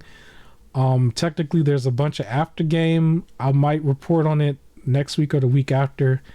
I don't think I'm going to play all the way through. I just want to try out some of the other characters. You will see a ton of footage on the podcast going forward because I have a lot of footage that I saved. But yeah, it doesn't need to be delisted, but it is going to be delisted. It's such a shame. September 30th is when that game is officially delisted. I honestly want to say I do not want to see this going forward with any other game. Like this is kind of ridiculous at this point because it's not our fault that we did not go in there and buy a bunch of microtransactions, right? Marvel Avengers, one of the things, so my co-host played this, I believe, day one or in the opening couple weeks. He didn't get access to all of the Avengers MCU outfits from all of their movies, comic book outfits, all of these like extra fatalities that the game came with. After the fact, I played it and beat it before they slowed down progression. Like I had all of the beginnings. So they were tampering with the game to try to make it more grindy, so that you can pay for a whole bunch of stuff. Each character has way too many suits at this point. But you'll recognize a lot of the movie suits. You'll recognize some of the Spider-Man suits that you've seen in 2018 is like all here. It's like they were kind of like running out of ideas at some point. And it was just like, it probably was not fair at all, obviously, to the people who played this game day one, because they didn't get access to all of that. But anybody wondering, I can confirm, you will get access to all the suits. There will be a tiny amount of suits that you won't have access to when you first start, simply because you have to unlock it within game, but there's no point of you actually paying money. There was a place where you would go to in the game where you would talk to somebody and then it would bring up a screen where you pay for stuff. That doesn't work anymore. Even if you go over there, you literally can't talk to them. But if you go in the menu, it'll have every suit and every fatality that you would put in your like fatality spots. I think you can only put up to 8, but you'll have like double the amount, and it'll just show a whole bunch of specials and stuff like that. And so you'll be able to load up your characters from day one and play the games, you know, the way like you would play with an experienced Avenger. I loaded up Miss Marvel, Kamala Khan, not Yeah, Kamala Khan. I almost said Harris because in my head she was Harris, but um, loading her up probably wouldn't make sense when you're playing the game. But everybody else is supposed to be a seasoned Avenger, so it would make more sense to still load them all up. And then you could change some of their outfits in the game. Though they still changed outfits back based on storyline. Just keep in mind that, because at some point I've made a lot of people in-game outfits, and then like right before the final mission they just all got this other outfit, and I was just like, what happened to my in-game outfits? At one point I had Miss Marvel looking like Batwoman in a way. She was like black and red with her little thunderbolt thing, but she really was almost like Batgirl. And then like it changed back because they got to that one part in the scene where she was creating a suit and Iron Man walked in on her. So it was like, yeah, I still think it was a decent experience. This game is really being robbed from the community in a way, because it was still a AAA experience, and the only reason it's going away is by corporate greed, investor greed, whatever that is, and I really can't stand that. I can't stand that at all, because while this is going away and it's a done deal, it's all of a sudden now starting to creep onto Cult of the Lamb, creep onto Another Crab's Treasure. I believe the Knockout game, the dodgeball game at one point took a hit. It's still technically available only on PC now, but it was like, what was the point of that? People still played it. They just didn't buy a bunch of microtransaction stuff. They just played the game. You know, because to us, that's the whole point, is just to play it. It's like, we're not about to... Is it because Fortnite made so much money and now every greedy person is just like, we want that? I guess. And they could be in charge of video games for some reason? I don't know, because that's what plagued... that's what plays Suicide Squads, right? Another one of your games. Yep. It became Fortnite, which made no sense because everybody is Deadshot, and it's just like, it literally didn't make sense. And they were explaining it like, oh, you can update the weapons and you can do this and that. Like, man, get this up out of here. And now they infinitely, or not infinitely, indefinitely, like put it back, I guess. Or I don't know if they probably do have a release date, but it's like, nope. Like, well, you can't change it that, like, in the time. Like, what are you gonna do? Basically, you would have to like put this version out and then just go make another version. But so many people is putting big money into that. They should do that and call it The Suicide Squad Kills the Justice League. yeah, it's just crazy though, because at the same time, did anybody stop to think that, like, the fan base isn't just mindless people whose just sole purpose in life is just to give you money? No, because that's the issue. They're not. They don't care about the fan base. All they care about is like, even with Marvel's Avengers, right? Like, superhero fans, they were like, oh, we love this Spider-Man game. Oh, we love this and that. So they're like, all right, make an Avengers game, but it needs to be multiplayer because Fortnite makes money off of multiplayer. Or Final Fantasy, I think, even has either a spin-off or a mode or something like that where it's a generic shooter. Yeah. Right, where it becomes like a shooter, and things like that, and it's because, well, people like Call of Duty. Like that's the whole thought process of these investors, like, because they don't play games and things like that, so they don't care about the difference. Yeah. Between them, they just go, okay, gamers like this, and then just, like, why not? Like, just do that. Like, get us money. Go. Yeah, that has to be in there. So they don't care about just the absurd to me. It's absurd because there is no DC or Suicide Squad fan who would have wanted what they showed. I don't even understand how they thought that was a good idea. Yeah, and it's funny because now they're not even like, that seems like a game where when they were going to put it out, like, if they had put it out right then and there, it might be on the verge of being delisted, like by next year, after this holiday season, with this type of like mentality that the industry has, because these games, they're almost like timed exclusives in a way, where instead of it being a timed exclusive where you go to another platform, it's timed exclusive to the public, period. Where after a certain timed availability, and then afterwards it goes away forever.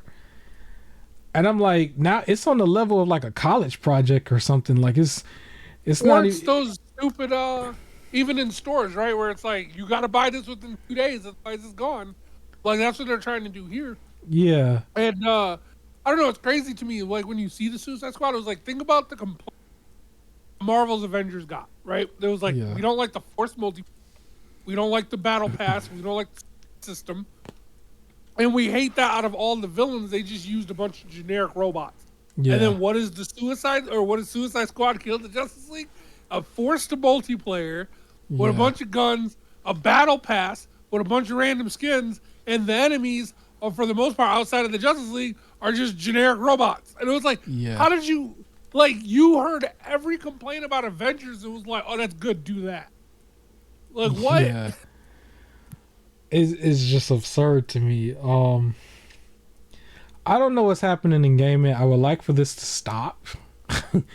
Because it can't be that big of a deal. Like, that you... Because when you think about it, it comes down like $5-10 per person or something that you're just not getting because we didn't get like the DLC or we didn't buy a battle pass or something. Like, one thing I always hated about companies, they like to punish their team too if we didn't like give a big amount of people like a big amount of money. Like, it reminded me of like Best Buy. I'll go there. Like they used to punish their like their employees if the people didn't buy Geek Squad with like almost every purchase. And it was like, maybe somebody just simply didn't want Geek Squad. Like, it didn't matter what you would have said, how much you could have convinced them, because it's like, why am I paying a third or even more of what I'm paying for whatever device it is just for your Geek Squad protection, right? On top of that, if you really read the protection plan for a lot of these stores, because that's why I went off, and I remember I actually had to correct as a customer Best Buy, because when I bought these pair of headphones, they're like, do you want to get the protection plan? And I was like, no. And I kept talking about it, and they were like, it covers like accidental breaks or things, this and that and the other. And I'm like, no, it doesn't. And they're like, yeah, it does. And I was like, can you give me that in writing? And they did that, and then my headphones did break. Yeah. And when I came back, they were like, no, we only cover like lost and theft. We don't cover damages. And I'm like showing them the receipt where it was written, and I was able to get like they replaced it because they saw I was going to be like adamant about it, and they have more of a rule of if the customer seems like they're going to get extra, just like upset, deal with it. But at the same time, I was just like, this is why I didn't want the protection plan, because your protection plan doesn't cover what I needed to cover. It doesn't cover damage or an accidental drop or things like that. It covers theft or stolen or if it was defective to begin with. And I don't need a 2-year protection plan for $40 for that. they're not going to get stolen. And even if they do get stolen, how do I prove that? You're just going to tell me you can't prove it. So it's stupid that they like try and force that type of stuff. Yeah. And I remember complaining real quick about PlayStation with them upping the price. Yeah. Where this entire month, everything that has been released outside of Sea of Stars on PlayStation Plus, like Sea of Stars is great, but everything else is D-list. Like, to be honest, and matter of fact, Sea of Stars was last month, not this month, so never mind. Everything that's released this month has been D-list. Their free games were all D or lower. Yeah. Their new extra tier stuff is all D or lower. Like, everything this month has been bad, and they're just like, we had to increase the price to keep giving you quality. And I'm like, what quality? You gave us Saints Row, the game that got the studio shut down. Yeah. Like, that got a D. The other 2 games got a D. What quality are you handing us that we need to pay more for this when you're already making enough money? It's stupid. And going into the holiday season and then the remainder of all next year, I was going to try to run through a bunch of those games. And Saints Row might be one of them, because I remember saying I was going to go back and forth on it. But now that they put it there, I might install it for the laughs. But to bring it back to my other point, like, because of us not buying the extra, which gives them extra money for practically nothing. They punish the teams, and I think what's happening is on the internal side, you punish the team in a way because typically what we've seen before with things like Metacritic and stuff, they get their bonuses when the games are like rated a certain level through Metacritic, which I thought was absurd because I was like, if they made the sale, you should get the bonus, not if it's like rated a certain way. But then if you delist the game, then there's no bonus period. There's no recurring, there's no, residuals, there's no none of that.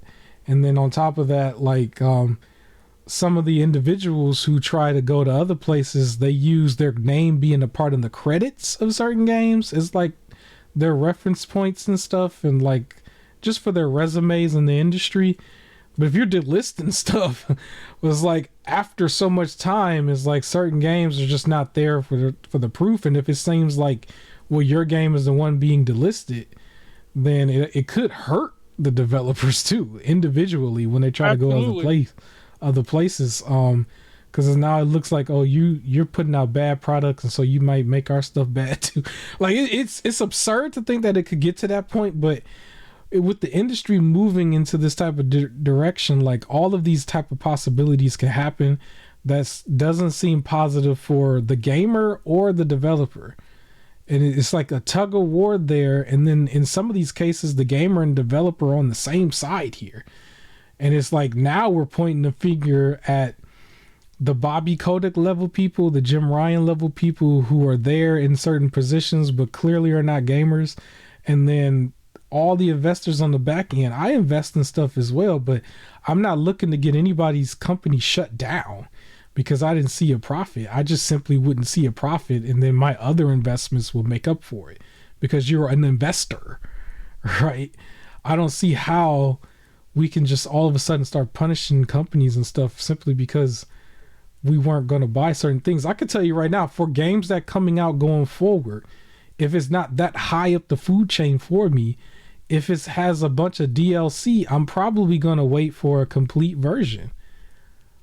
Physical too. Which means you probably won't get $60 or $70 out of me. You're going to get maybe 50 or less. You know what I'm saying? I went out of my way to get Remnant 2, which we're going to play in a minute, for the physical version of that, because I wanted the physical version of that. But they didn't get their sale out of me within whatever 2 or 3 week span where they really need to get the sale in for whoever invested and stuff.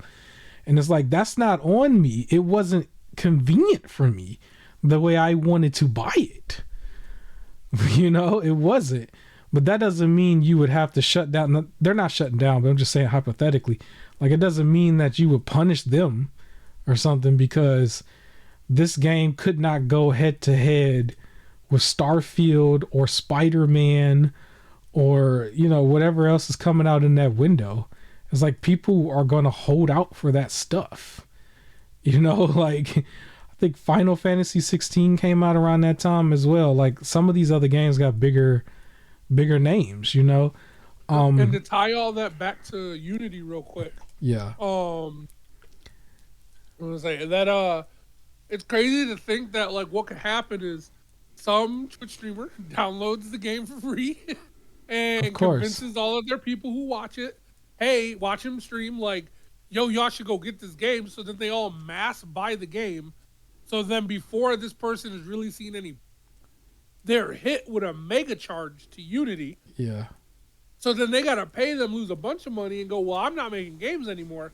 Or other people see this and go, yeah, I'm not releasing this game now because I can't get hit with those type of charges. And then now I lose out, and the people lose out on a game like Sea of Stars, which is like amazing RPG, 9 out of 10. And honestly, if indie games got a little bit more recognition, I would even still put it in the Game of the Year category. Yeah. Or I would miss out on Dodgeball Academia, which is on the screen. One of my favorite games I played this year. That was just fun. My cozy game. It was just fun, chill, good time, goofy. Like, I would lose that. Or Cult of the Lamb, right? Which was almost pretty much Game of the Year. We would have lost that. Or Among Us, which became the game of the indie game indoor of the time. generation, basically, because it keeps coming back. And it released a year prior to it Yeah. getting popular and everything. But then there's going to be people who just because they didn't make the money right away, or in a case like with Unity, if you see somebody getting so hurt by having to owe Unity that you're just like, I'm just not going to make a game. Now those are forever gone. And we are going to be stuck with Battle Pass NBA 2K24. I'm going to put it this way. Like, I know that's where we're at. I actually wasn't really looking forward to buying Cult of the Lamb on Black Friday. It wasn't in my list, but typically when I do Black Friday sales, I grab a lot of games that came out the year prior that I just wasn't as interested in. One of them, I had already got one because it dropped to the Black Friday list or Black Friday price, which was Callisto Protocol, right? It was a big deal at one point that just died out at the last minute, but I did secure that. Another one I wanted to get was Gotham Knights. That was a game you got right away. That's a game that didn't do so well either. I wouldn't want that to be delisted, but I just didn't buy it day one. So on that point, yeah, it didn't do well, but I thoroughly enjoyed it. Right. Right. I like that's the game. another thing too. Like, there's somebody out there who probably thought that Marvel Avengers was fantastic and really enjoyed the story. After all of that like mess and everything, it was like about 4 or 5 months down the line, he was posting footage of him and friends playing it and having a good old time. Yeah, because technically when you mission select, you can go and get like a whole, you could have did co-op basically. Yep. Biomutant, right? Yeah. Like, the game didn't do probably as great as people would have wanted. That don't mean it needs to be delisted, because I'm sure there's somebody out there who thoroughly loved this game. I'm just looking at it like, we can end in a second, but I'm just looking at it like, by the time you get to the end of the generation, I don't need for all of a sudden a fourth of the games that came out to just be missing. Because it seems like there's a bunch of Value City, shout out to Value City, a bunch of Value City level games that are just all of a sudden just gone forever. Like, you will never find them again. And it's like, all you had to do is just keep the work out there. You know, it's like, on the back end, is it costing other people to have you install some of this stuff? Like, I'm trying to understand this. Because I'm just like, well, what was the point? Like, it does not make sense to just delete stuff either. You know, just because people didn't buy it right away. But I'm probably going to make it my business to add Cult of the Lamb to my Black Friday list and give it some priority.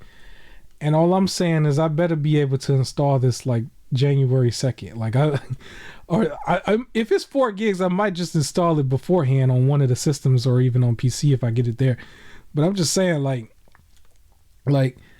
I think I'm gonna make a note to at least uninstall and like, I might beat it before then, but I might uninstall and try to see what would happen if I reinstall it afterwards. Like, is it really just not gonna work? Like, I'm just wanting to know, because I don't like this idea that it's not our fault, you know, on our end, and somebody out there still spent real money on this. So I need more information on what you mean that's going to be deleted January 1st. You know what I mean? Because Marvel Avengers is a $60 game, right? What if they use this term and then as of September 30th, you can't play it no more, right? Like, all of a sudden it can't be installed anymore. I just want to know what this language is about. And I'm going to keep tabs on this and make it my business to reinstall this afterwards. Maybe I'll play it Black Friday to Christmas, even though that's like the worst time to play this game is in Christmas. Shout out to religious people, I guess. I don't know. But real quick, yeah. Developer of Cult of the Lamb have announced breaking that they will not actually remove the game from digital store. Okay, today was this just now? Yeah, I think it was released as 1 day ago. Okay. Well, so I think what they were trying to do is not physical. It looks like what they were originally saying is like whatever physical copies are already out there are out there. There's not much they can do about it. But they're going to remove it from digital storefronts is what they were threatening, but that's not happening anymore. Okay. That's so ridiculous in itself. It almost makes me say I might as well just go pay the $30 right now and go get it later on today. Like Right. I'm almost thinking about just doing it, but they removed yeah. the game. They said the threat to remove the game was just a joke on Twitter, but they still disagree with your decision. So they were just trying to say how angry they were and didn't expect it to blow up like with everybody asking. Listen, 4 gigs ain't gonna mess with my data cap. I might install and reinstall this like every every month. So now you're mad at them?